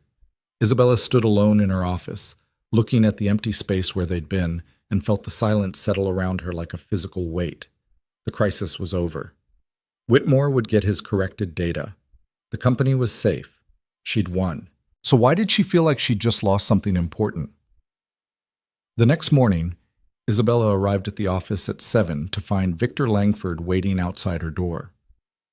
We need to talk, he said without preamble. Isabella unlocked her office and walked in, not bothering to invite him. He followed anyway. Make it quick, Victor. I have a conference call with Whitmore at 8. I heard you got the account back. Victor's tone suggested he'd rather eat glass than admit this. Congratulations. Was that what you came to say? No. Victor closed the door behind him. I came to give you a warning. The board is concerned about your judgment. Isabella set down her bag and turned to face him. My judgment saved us $43 million yesterday. Your judgment nearly lost us $43 million in the first place. That error should never have made it to production. And it wouldn't have if someone had actually read Noah Bennett's email instead of letting it rot in their inbox. That someone reports to you, everything reports to you. That's how leadership works. You take responsibility for the failures. Isabella studied Victor across her desk. He was dressed in an expensive suit, perfectly tailored, his hair styled like he'd just stepped out of a salon. Everything about him was calculated to project power and competence, but his eyes were desperate. "What do you want, Victor?" "I want you to step down gracefully before the board forces you out." Isabella actually laughed. "You think the board is going to force me out after I just saved our biggest client? I think the board is tired of your cowboy leadership style, the risk-taking, the lack of oversight, the way you make decisions based on instinct instead of data." Victor leaned forward, hands on her desk. "Yesterday was a wake-up call. We can't keep operating like this." "We operate like this because it works. Meridian has grown 18% under my leadership. Our stock price has tripled. We've expanded into 6 new markets. And we nearly destroyed it all because you were too busy building an empire to notice a critical quality control failure." The words hit harder than Isabella expected, because there was truth in them. She had been distracted, not by empire building, but by obsessing over a quiet analyst and his daughter, by questioning everything she'd built, by suddenly wondering if success was enough. "Get out of my office, Victor. I'm trying to help you. If you step down now, you can leave with your reputation intact. Stay, and the board will tear you apart." "The board answers to me. For now." Victor straightened. "But I've been talking to Martin Reeves and the other members. They're ready for new leadership, leadership that prioritizes stability over growth, process over instinct. Leadership like you? Leadership like someone who actually understands how to run a mature company instead of treating it like a startup." Isabella walked around her desk until she was standing directly in front of Victor, close enough to see the small vein pulsing in his temple. "Let me be very clear," she said softly. "I built this company from nothing. I know every line of code, every client relationship, every strategic decision that got us here. You're a hired gun who got lucky with a few good ideas. If you think the board is going to replace me with you, you're delusional." "We'll see." Victor smiled, and it was ugly. "Oh, and Isabella, I heard you spent yesterday evening eating pizza with Noah Bennett and his daughter, in your office, alone. That's an interesting choice." Isabella's blood went cold. "What are you implying?" "I'm not implying anything. I'm just observing that the CEO showing special treatment to a mid-level analyst could raise questions about favoritism, especially if that analyst suddenly starts getting promotions or special assignments. Noah Bennett earned every bit of consideration he gets by saving this company's ass. I'm sure that's how you see it. I'm just saying, appearances matter. And the appearance of the Ice Queen having a cozy dinner with a single-father employee while his daughter colors pictures, that's going to make people talk." "Let them talk." "Oh, they will, especially when I mention it to the board." Victor headed for the door, then paused. "You know what your problem is, Isabella? You think you're untouchable, but everyone falls eventually. I'm just making sure I'm in position when you do." He left, and Isabella stood frozen in her office, rage and fear warring in her chest. Victor was right about one thing. Appearances mattered. And if he spun the story correctly, her evening with Noah could look improper. Never mind that Emma had been there the whole time. Never mind that they'd been fixing a company crisis. Victor could twist it into something inappropriate, and the board might listen. She pulled out her phone and called Jennifer. "Tell me you're not already at the office," Jennifer said by way of greeting. "I need you to do something for me, quietly." This sounds ominous. Victor's making a move. He's been talking to board members trying to undermine me. I need to know who's with him and who's still loyal. Jennifer was quiet for a moment. "How bad is it?" "Bad enough that he just threatened to spread rumors about me and Noah Bennett." "Oh shit. The pizza dinner?" "Someone saw. Or Claire talked. I don't know, but Victor knows. And he's planning to use it. Izzy, please tell me there's nothing actually inappropriate going on." "There's nothing inappropriate. Emma was there the whole time. We were working." "Then what's the problem?" "The problem is that perception doesn't care about truth. If Victor convinces the board I'm playing favorites with an analyst I'm personally involved with, they'll have grounds to question my judgment." "Are you personally involved?" Isabella didn't answer. "Izzy, are you falling for this guy?" "I don't know what I am doing. I just know that everything felt different yesterday. Having Emma and Noah in my office, Fixing the crisis together, eating pizza like a normal person instead of the ice queen. It was the first time in years I felt like something other than a CEO. That's not a bad thing. It is if it costs me everything I've built. Jennifer sighed. I'll talk to the board members I trust, figure out who's wavering. But Izzy, you need to be careful. If there's even a hint of impropriety, there isn't. I believe you. I'm just saying, Victor's smart. He knows how to manipulate perception. And right now you're vulnerable. Isabella hung up and stood at her window, looking out at the city. Somewhere down there, Noah was probably dropping Emma off at school, making her laugh with some terrible dad joke, being the steady, reliable presence his daughter needed. And Isabella was standing in her glass tower, fighting to protect an empire that suddenly felt hollow. Her phone buzzed. A text from an unknown number. This is Noah. Got your number from the company directory. Just wanted to say thank you again for yesterday. Emma won't stop talking about the nice lady with the fancy office. If you ever need someone to fix broken code or provide questionable parenting advice, I'm around. Despite everything, Isabella smiled. She typed back, the code fixing I'll definitely take you up on. The parenting advice might be above my pay grade. His response came quickly. That's what everyone thinks until they're trying to explain why we can't have ice cream for breakfast. Then it's survival mode. Did you win the ice cream battle this morning? We compromised on waffles with strawberries. I'm calling it a draw. Isabella found herself grinning at her phone like a teenager, which was absurd. She was the CEO of a billion-dollar company in the middle of a political crisis, and she was texting about breakfast negotiations with a 7-year-old. Another text from Noah. Seriously, though, thank you, not just for yesterday, but for treating Emma like she mattered. Most people just see her as an inconvenience. Isabella's throat tightened. She typed, she's not an inconvenience. She's a remarkable kid. She is. Though don't tell her that. She's already too confident for her own good. I'll keep it between us. There was a pause, then, I should let you get back to running the world. But if you want to grab coffee sometime and talk about something other than data analytics, I'd like that. Isabella stared at the message for a full minute. This was dangerous. This was exactly what Victor could use against her. A personal relationship with an employee, especially now when her judgment was already being questioned. The smart move was to politely decline. Keep things professional. Maintain the walls. She typed, I'd like that too. Thursday after work? I have to pick up Emma at 5. Saturday morning, then? There's a place called Grounded on the north side. I know it. Emma loves their hot chocolate. 10 o'clock? Perfect. Isabella set down her phone and immediately second-guessed everything. This wasn't just dangerous. This was potentially career-ending. If anyone found out she was meeting Noah for coffee, Victor would have ammunition to paint her as emotionally compromised.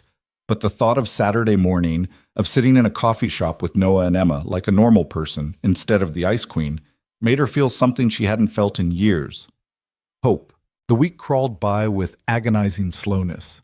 Whitmore's team validated the corrected data and grudgingly confirmed that Meridian had fixed the issue.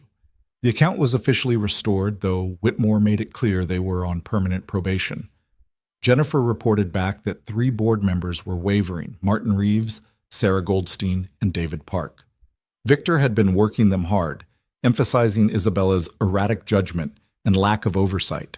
Isabella countered by scheduling individual meetings with each of them, presenting detailed reports on Meridian's growth, the Whitmore crisis resolution, and her plans for enhanced quality control. She was charming when she needed to be, ruthless when charm didn't work, and by Friday afternoon she'd shored up enough support to feel reasonably secure. But Victor wasn't done. On Friday evening, Isabella was packing up to leave when Claire appeared in her doorway looking nervous. Miss Monroe, there's something you should see. Claire handed over her tablet. On the screen was an internal memo, scheduled to be sent Monday morning to the entire leadership team and board of directors. The subject line read, Concerns regarding executive conduct and conflict of interest. Isabella's stomach dropped as she read Victor's carefully worded memo. It didn't directly accuse her of anything, but it raised questions about unusual personnel decisions and potential favoritism regarding Noah Bennett. It mentioned the pizza dinner, the fact that Noah had worked directly with Isabella on the Whitmore fix instead of through proper channels, and suggested that emotional attachments might be clouding the CEO's judgment. It was masterfully done. Nothing explicitly accusatory, Just enough innuendo to make the board uncomfortable. Can we stop it from being sent? Isabella asked. It's scheduled through Victor's personal account. I can't access it. Isabella's hands clenched around the tablet. Get me a meeting with Victor, now. He already left for the day. Then get me his home address. Claire's eyes widened. Ms. Monroe.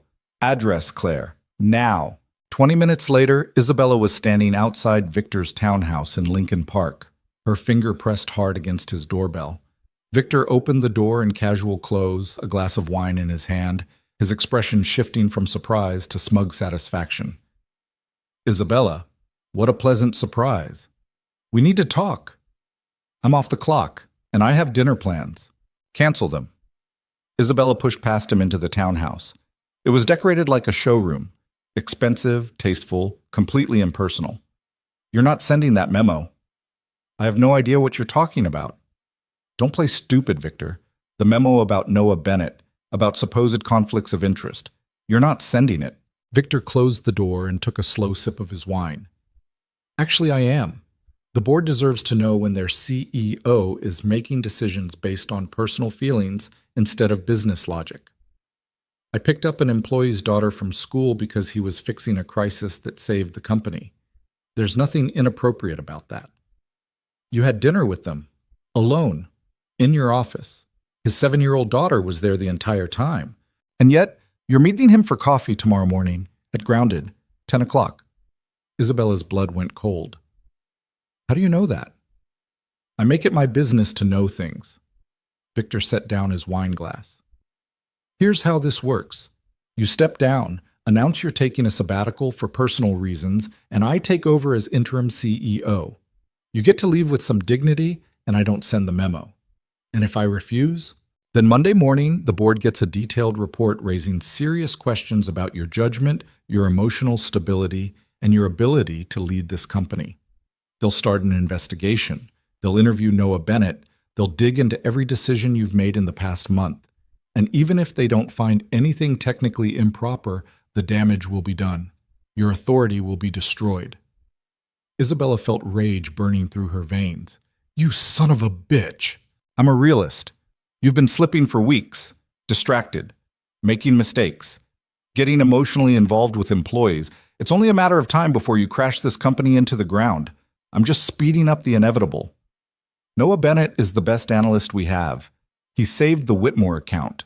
I don't care about Noah Bennett. I care about the fact that you're falling apart, and you're too proud to admit it. Victor stepped closer. You know what I think? I think you're lonely. I think you've spent so long being the Ice Queen that you forgot how to be human, and now you're latching onto the first person who showed you kindness. It's pathetic. The word hit Isabella like a slap, because it was true. She had been lonely. She had latched onto Noah, not just because he was kind, but because he represented everything she'd sacrificed. Connection, family, a life that meant something beyond quarterly earnings. But that didn't give Victor the right to destroy her. You want this company? Isabella said quietly. Fine, take it, but not like this. Victor raised an eyebrow. What are you proposing? Give me 3 months. I'll step down at the end of Q4 after the European expansion is complete. I'll recommend you to the board as my successor. Clean transition, no scandal, no investigations. And in return, you delete that memo. You stop spreading rumors about Noah Bennett, and you give me these 3 months to finish what I started. Victor considered this, swirling his wine. How do I know you won't change your mind? You don't. You'll just have to trust me. Trust the Ice Queen? That's rich. Do we have a deal or not? Victor studied her for a long moment, and Isabella could see him calculating odds, weighing options. Finally, he nodded. 3 months. But if you try to back out, that memo goes out along with everything else I've been collecting. And Isabella? Stay away from Noah Bennett. If I see you with him again, the deal's off. Isabella felt something shatter inside her chest, but she kept her face perfectly neutral, perfectly cold. Understood. She left Victor's townhouse and sat in her car for 10 minutes, hands shaking on the steering wheel. She'd just agreed to give up everything she'd built. The company. The empire. Her entire identity as the brilliant CEO who needed no one. And the worst part was the relief. Because somewhere beneath the rage and the fear and the sense of failure, Isabella felt something that might have been freedom. She pulled out her phone and looked at Noah's last text message, the one about coffee on Saturday morning. She should cancel, should end this before it started, before she hurt him, before she complicated his life any more than she already had. Instead, she typed, "Still on for tomorrow?" His response came quickly. "Absolutely. Emma's very excited. She's planning to show you her latest dragon drawings." "Can't wait." Isabella set down her phone and started driving, not toward her penthouse, toward the north side, toward the neighborhood where Noah lived, toward the small bungalow with the warm lights and the life she'd never let herself want. She parked across the street and watched through the window as Noah helped Emma with something at the kitchen table, their heads bent together, his hand gentle on her shoulder. This was what she was giving up. Not just the company, not just the power, but the possibility of this, of being someone who mattered to people instead of shareholders. 3 months. That's all she had left. 3 months to figure out who Isabella Monroe was when she wasn't the Ice Queen. 3 months to decide if she had the courage to choose something other than success. 3 months to see if maybe, just maybe, she could have what Noah had found after losing everything. A life that meant something beyond the empire. She sat in her car until the lights in Noah's house went dark, then drove home to her empty penthouse and tried not to think about the choice she'd just made. Isabella didn't sleep that night. She sat at her window watching the city lights blur and refocus, thinking about the deal she'd made with Victor, the empire she'd agreed to surrender, and the coffee date she should cancel but couldn't bring herself to. At 5 in the morning, she gave up on sleep entirely and went for a run along the lake. The October air was sharp and cold, the kind that burned your lungs and cleared your head. She ran until her legs screamed and her chest ached, but it didn't help. Nothing helped. By 9:30, she was standing outside Grounded Coffee, her stomach twisted in knots that had nothing to do with caffeine. This was a mistake. She should turn around, text Noah some excuse about work emergencies, and put distance between them before Victor found out and destroyed the fragile deal she'd made. But then she saw them through the window, Noah and Emma at a corner table, Emma coloring furiously while Noah read something on his phone. Emma looked up, saw Isabella, and her whole face lit up. Isabella's feet carried her inside before her brain could stop them. "Isabella?" Emma bounced in her seat. "You came. Daddy said you might be too busy, but I knew you'd come because you promised, and promises are important." "They are," Isabella said, sliding into the chair across from them. "Sorry I'm a few minutes late." "You're not late," Noah said, and his smile was warm and genuine and made Isabella's chest ache. "We were early." Emma was excited. "I brought my dragon drawings." Emma pushed a folder across the table. "This one's named Sparkles, and she breathes fire but only at bad guys. And this one's Gerald. And he's actually nice, but everyone thinks he's scary because he's big." Isabella paged through the drawings. A riot of purple and green and orange. Dragons with improbable anatomy and expressions that ranged from fierce to dopey. They were terrible and wonderful. "These are amazing," Isabella said honestly. "That's what Daddy says, but I think he has to because he's my dad." Emma looked at Isabella seriously. "Do you really think they're good, or are you just being nice?" "I really think they're good. Gerald especially. He looks like he's trying very hard to be scary, but isn't quite pulling it off." Emma giggled. "That's exactly what I was going for." Noah stood. "I'm getting coffee. What do you want?" "Just a latte." Emma wants hot chocolate with extra marshmallows, which she will absolutely spill on herself. Noah looked at his daughter with fond exasperation. "Try not to destroy Isabella's clothes while I'm gone." He headed for the counter, and Emma immediately scooted her chair closer to Isabella's. "Can I tell you a secret?" she whispered. "Sure." "I think my daddy likes you." Isabella's heart stopped. "What makes you say that?" "He gets all smiley when he talks about you, and he changed his shirt 3 times this morning before we came here." Emma leaned in closer. "Do you like him back?" Isabella had no idea how to answer that question. "Your dad is a very good person." "That's not what I asked." "I know." Emma studied her with those serious eyes that were too old for a 7-year-old. "It's okay if you do. Daddy's been lonely since Mommy died. Mrs. Patterson says he needs to find someone nice. Are you nice?" "I'm trying to be." "Good. Because if you're mean to my daddy, I'll be very upset, and when I get upset, I cry a lot, and Daddy hates when I cry. Despite everything, Isabella smiled. I'll keep that in mind. Noah returned with drinks, and they spent the next hour talking about nothing important. Emma's school play, Noah's attempts to fix their leaking kitchen faucet, Isabella's complete lack of knowledge about plumbing. It was easy and comfortable and utterly terrifying, because this was what Isabella had been missing. Not grand romantic gestures or impressive dates at expensive restaurants. Just sitting in a coffee shop on a Saturday morning, listening to a 7-year-old explain the complex social dynamics of second grade while her father pretended not to be charmed by every word. Around 11, Emma announced she needed to use the bathroom. She skipped off, leaving Isabella and Noah alone for the first time. "Thanks for coming," Noah said quietly. "I know this is probably weird for you." "Why would it be weird?" "Because you're the CEO of a major tech company and I'm a mid-level analyst with a kid. We don't exactly run in the same circles." Isabella looked at him, really looked at him. He wasn't trying to impress her, wasn't angling for anything. He was just being honest about the gulf between them. "Maybe I'm tired of my circles," she said. "Are you okay? You seem off." "I'm fine." "You're a terrible liar." Isabella almost laughed. "I'm an excellent liar. I've been lying to myself for 12 years. Noah leaned forward, his voice gentle. "You want to talk about it?" And somehow, sitting in that coffee shop with this man she barely knew, Isabella found herself telling the truth. "I made a deal yesterday with Victor Langford. He's been building a case against me with the board, trying to paint me as emotionally unstable and making poor decisions. He threatened to send a memo that would destroy my credibility." Noah's jaw tightened. "What kind of memo?" "One that suggested I was showing inappropriate favoritism to certain employees, specifically you." "Me? We had one dinner, with my 7-year-old daughter present." "It doesn't matter. Victor knows how to spin things. So I made a deal. I agreed to step down at the end of Q4 in exchange for him dropping it." Noah stared at her. "You're giving up your company." "I'm giving up my position. The company will survive without me." "But you built it. It's yours.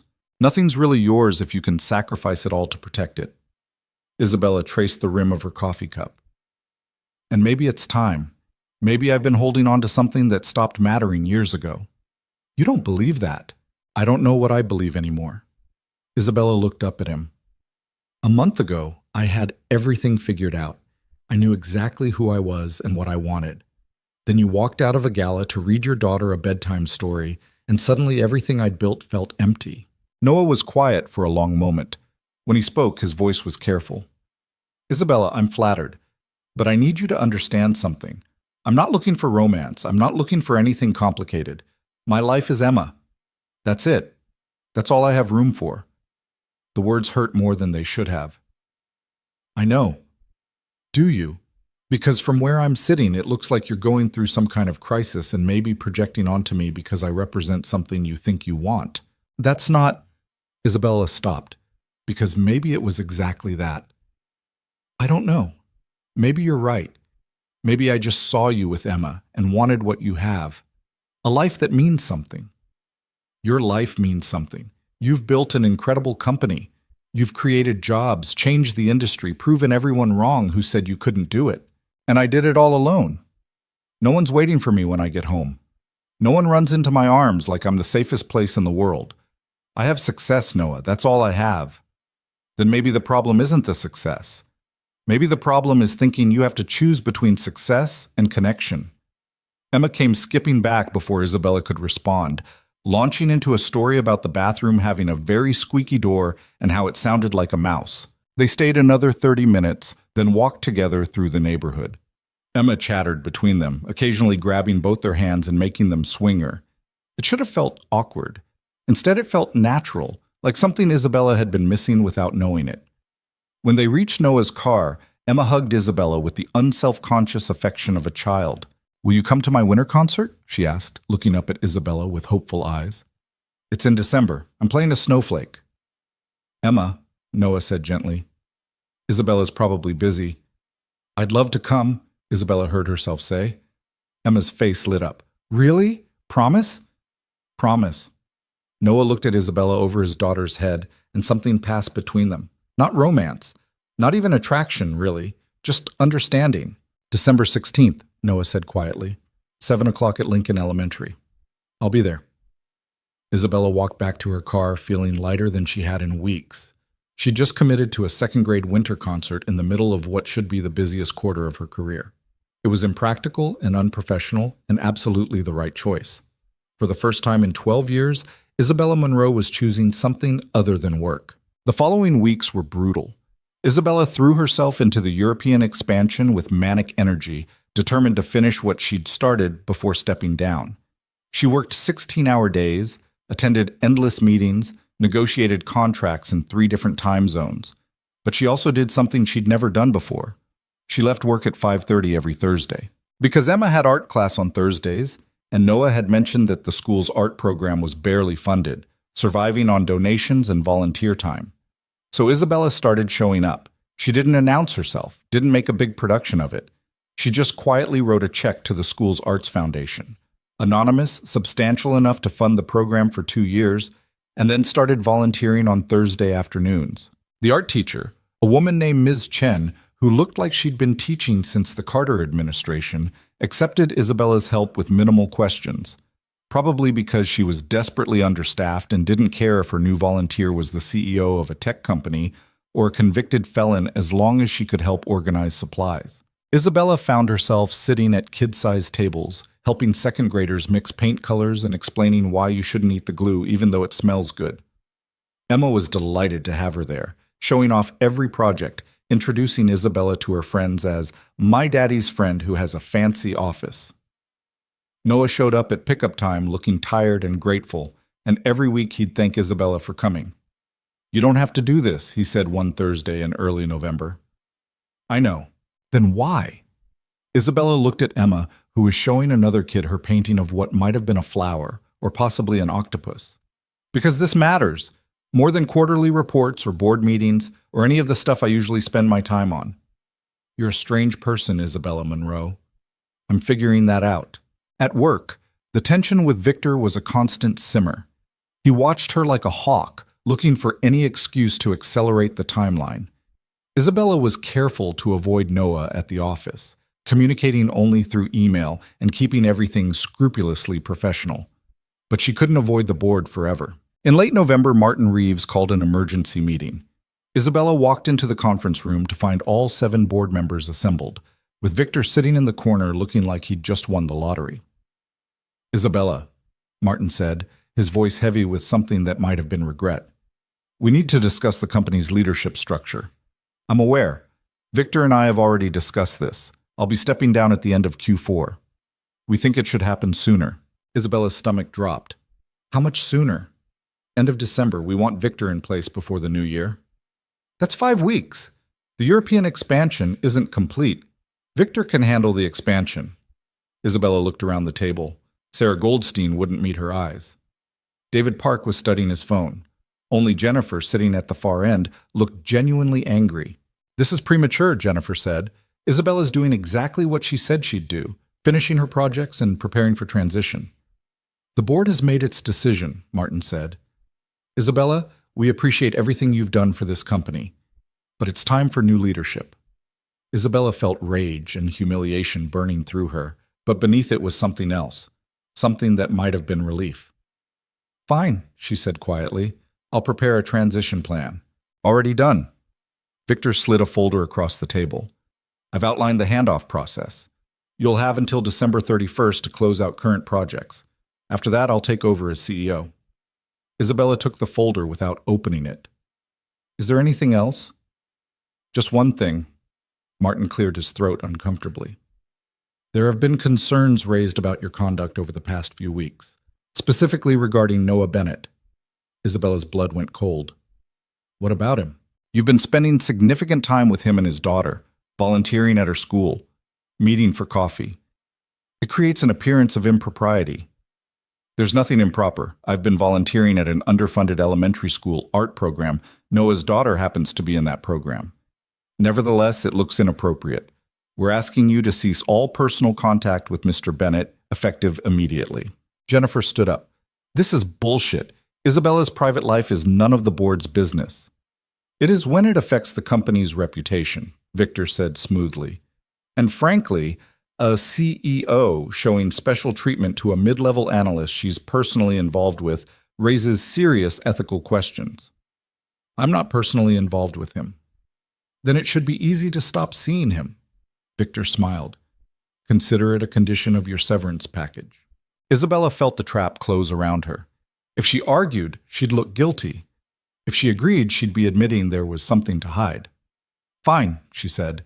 No personal contact with Noah Bennett. Are we done? She left before they could answer, walking straight to her office and closing the door. Then she sat at her desk and tried not to scream. She'd given up her company, given up her position, and now they were asking her to give up the one thing that had made the past month bearable. The Thursday afternoons with Emma, the occasional text messages with Noah, the feeling that maybe she was becoming something other than the Ice Queen. Her phone buzzed. A text from Noah.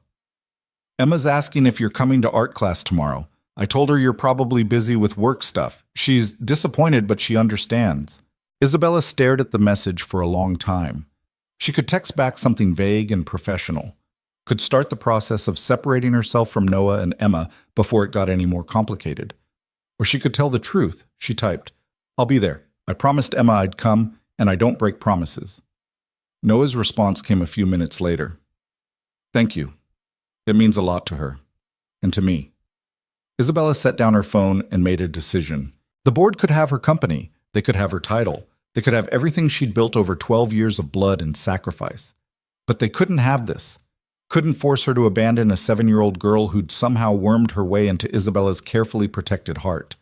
If showing up for Emma cost Isabella her severance package, so be it. Some things were worth more than money. The next Thursday, Isabella showed up to art class like always.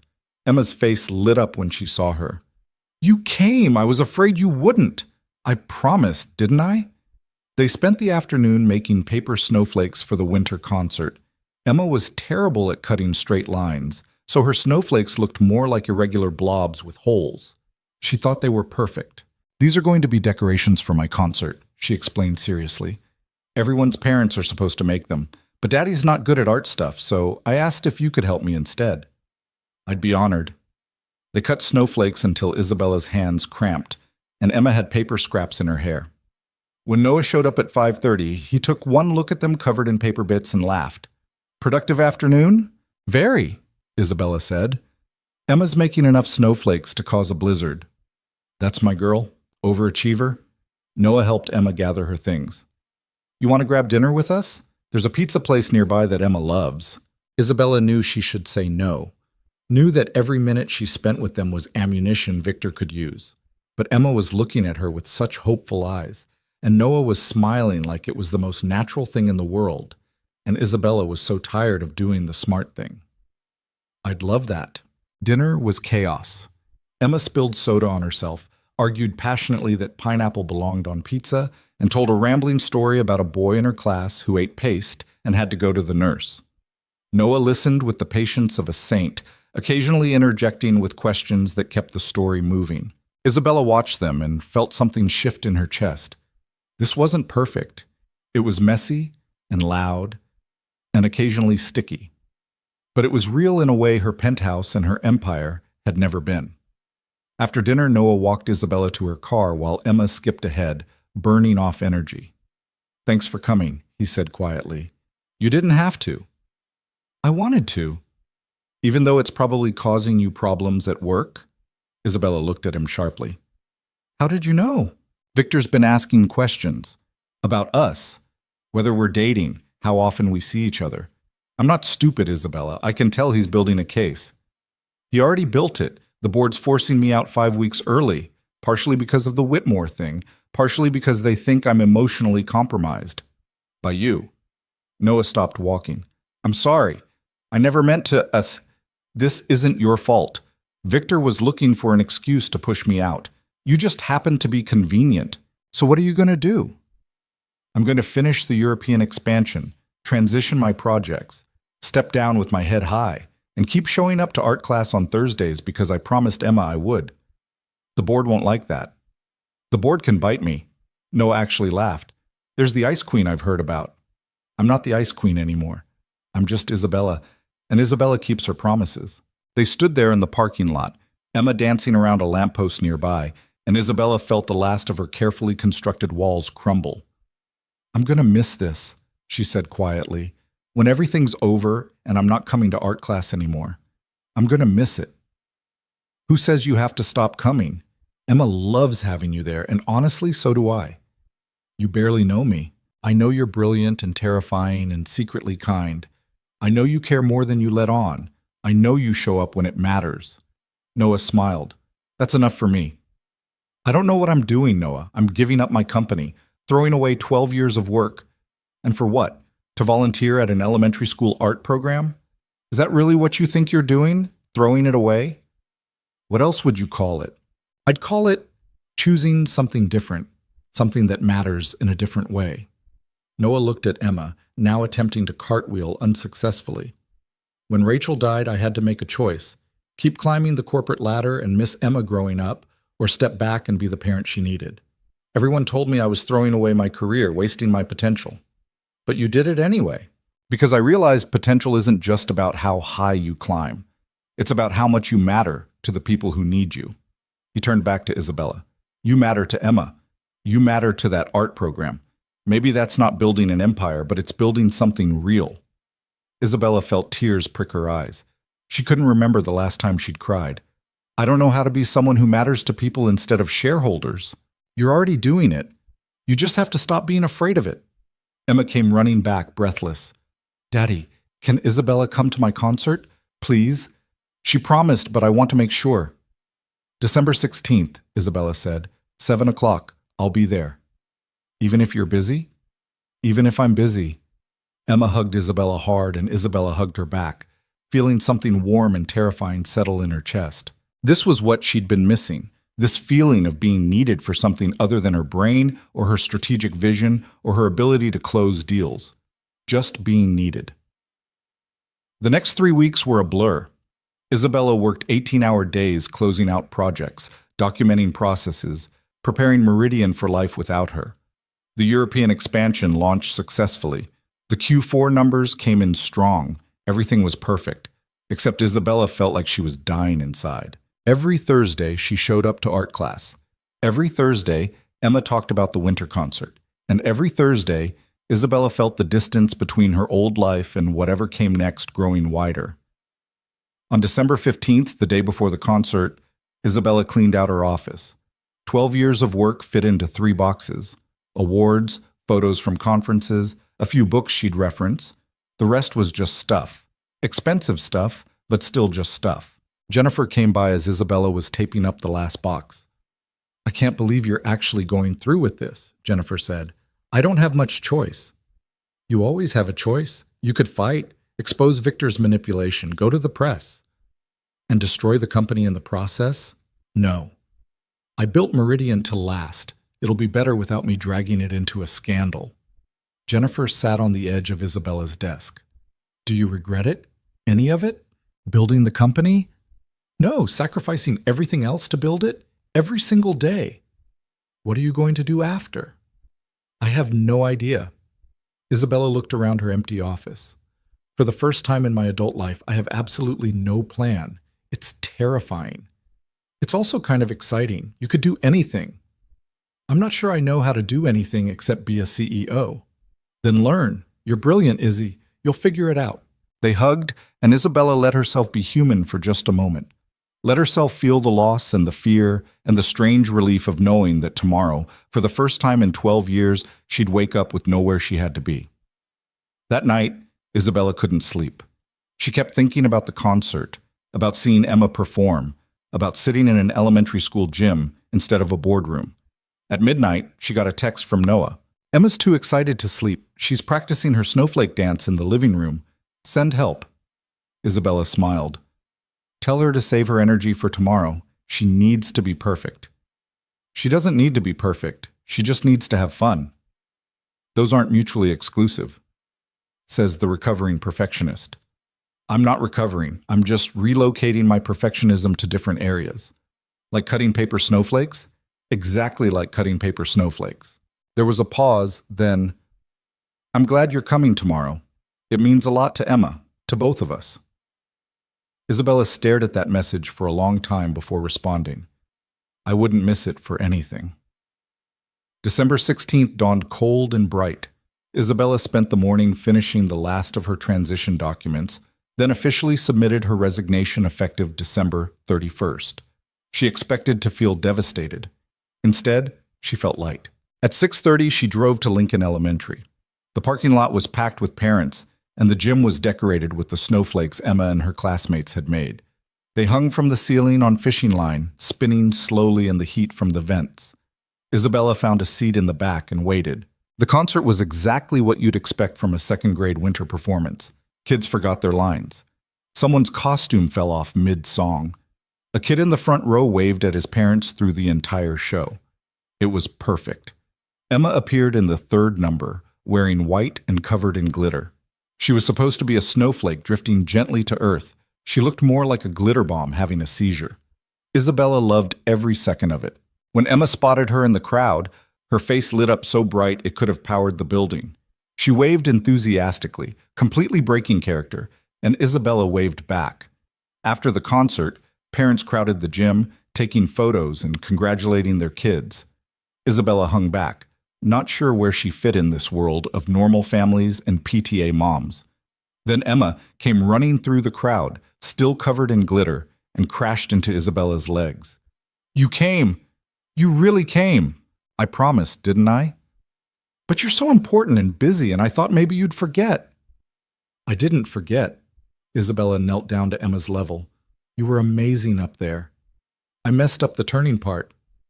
I didn't notice. Really? Really? You were the best snowflake in the whole show. Emma hugged her hard, getting glitter all over Isabella's coat.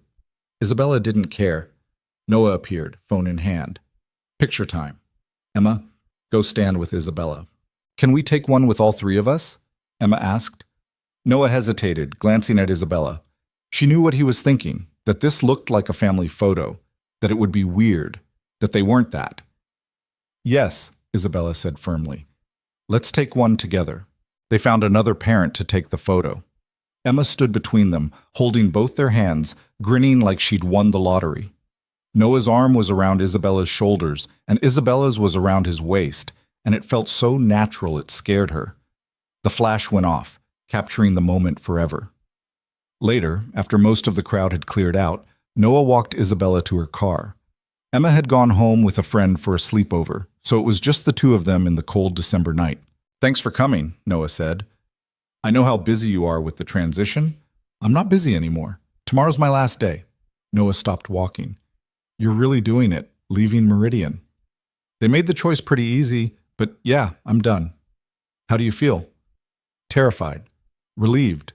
Like I'm jumping off a cliff and I have no idea if there's water at the bottom. Isabella looked up at the sky. But also, like maybe I'm finally doing the right thing. What's next? I have no idea. That's the terrifying part. They reached her car, and Isabella turned to face him. There was something she needed to say, something she'd been holding back for weeks. I need you to know something, she said. When I started coming to Emma's art class, it wasn't entirely altruistic. I was lonely and lost, and you two represented something I thought I wanted. Jennifer thinks I projected onto you. Victor thinks I'm having some kind of crisis. They're probably both right. Noah was quiet, waiting. But somewhere along the way, it stopped being about what I wanted from you and started being about just showing up for Emma, for the art program, for something that mattered. Isabella took a breath. I don't know what we are. I don't know if we're friends or something more complicated. But I want you to know that whatever happens next, I'm grateful. You showed me it was possible to care about something beyond quarterly earnings. Isabella, you don't have to say anything. I just needed you to know. Noah stepped closer, and for a moment Isabella thought he might kiss her. Instead, he took her hand. I'm not good at this, he said quietly. After Rachel died, I shut down. Put all my energy into Emma because that was safe. Didn't let anyone else in because it hurt too much to lose someone. I understand. But you broke through anyway.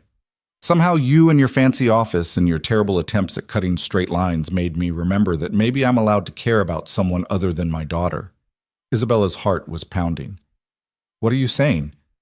I'm saying I don't know what we are either, but I'd like to find out. If you're willing to be patient with a widowed single dad who has no idea how to date and whose daughter will absolutely drive you crazy. Emma doesn't drive me crazy. Give it time. She once spent 3 hours explaining the difference between regular dragons and flying dragons. I like dragons. Then we might actually have a shot. They stood there in the parking lot, hands linked, breath visible in the cold air. It wasn't romantic. It wasn't some grand declaration. It was just two broken people deciding to be broken together. So what now? Isabella asked. Now I take you to dinner, somewhere nice, where Emma can't interrupt us every 5 seconds to explain her latest dragon theory. I like her dragon theories. You say that now. Wait until she starts the one about underwater dragons and their gills. Isabella laughed, and it felt good. When? How about tomorrow? After you officially stop being a CEO and start being just Isabella? Just Isabella. I like the sound of that. Noah kissed her then, soft and careful, like he was afraid she might break. Isabella kissed him back, feeling something warm and real unfold in her chest. When they pulled apart, Noah was smiling. I should warn you, dating me means you're also dating Emma. She's part of the package. I wouldn't want it any other way. And she's going to have opinions, lots of opinions, about everything. I can handle opinions. And she'll probably try to set us up on playdates at kid-friendly restaurants with terrible pizza. I happen to like terrible pizza. Noah laughed and pulled her close. You're going to regret this. Probably, but I've spent 12 years making smart decisions. Maybe it's time to make some terrible ones. They kissed again, and this time it was deeper, more certain. Isabella felt the last of her walls crumble, felt herself becoming someone new, someone who chose people over profits, connection over control, love over loneliness. It was terrifying. It was perfect. Isabella's last day at Meridian was surreal. She walked through the building she'd built, saying goodbye to people who'd worked for her for years. Some were sad to see her go. Others were clearly relieved. Victor watched from his new office, her old office, with barely concealed triumph. At 5 o'clock, Isabella walked out of the building for the last time as CEO. Jennifer was waiting by the door. How does it feel? She asked. Like I'm walking away from everything I worked for, and like I'm finally walking towards something that matters. Very poetic. Did Noah help you with that line? Shut up. They hugged, and Jennifer whispered, I'm proud of you, Izzy. You did the scary thing. The scary thing would have been staying. Isabella drove home to her penthouse, packed 2 suitcases, and put the place on the market. She didn't need 1,200 square feet of expensive emptiness anymore. Then she drove to Noah's house, where he and Emma were waiting with takeout Chinese food and a terrible movie about talking animals. They ate sitting on the floor because Emma insisted it was more fun that way. They watched the movie, Emma falling asleep halfway through, curled up between them. Noah carried her to bed, then came back and sat next to Isabella on the couch. You okay? He asked. I gave up $1 billion company to eat Chinese food on your floor and watch a movie about a dog who thinks he's a cat. And it's the best night I've had in 12 years. Noah kissed her temple.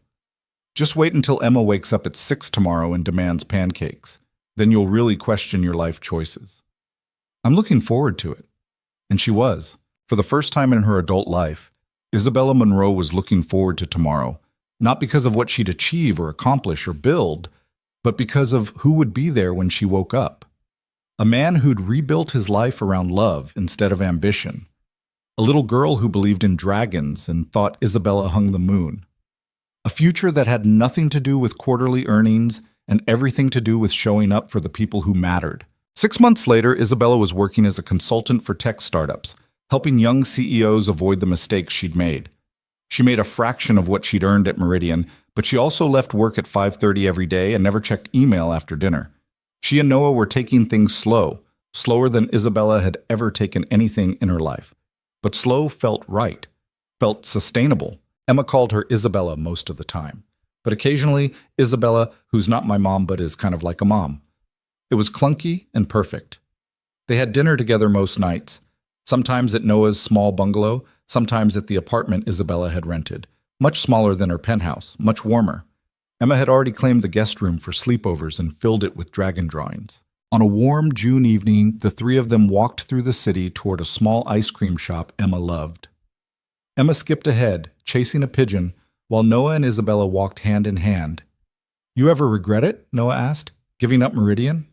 Isabella thought about it honestly. "Sometimes. Usually when I see quarterly reports and realize I could have done that better. Or when I read about Victor making decisions I disagree with.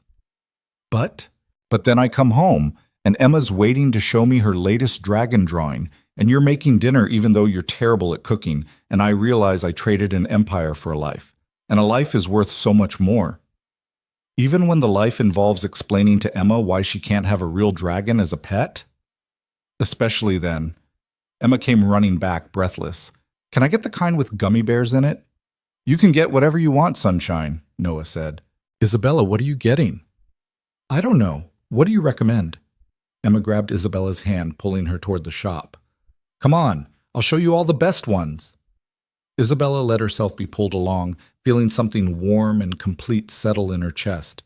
She'd spent 12 years building an empire, proving she didn't need anyone, climbing to the top alone. And then she'd met a quiet analyst who chose bedtime stories over networking events, and a 7-year-old who believed in dragons, and somewhere in the mess of it all, Isabella had learned the truth she'd spent her whole life running from. Success meant nothing if nobody was waiting for you when the day ended. But now, walking through the glowing city streets toward an ice cream shop, with a man who made her laugh, and a little girl who'd somehow claimed a piece of her heart, Isabella finally understood what it meant to have everything. Not money, not power, not a corner office or a billion-dollar company. Just this. 2 people who were waiting for her, who'd be waiting tomorrow, and the day after that, and all the days that followed. That was worth more than any empire she could build. That was worth everything.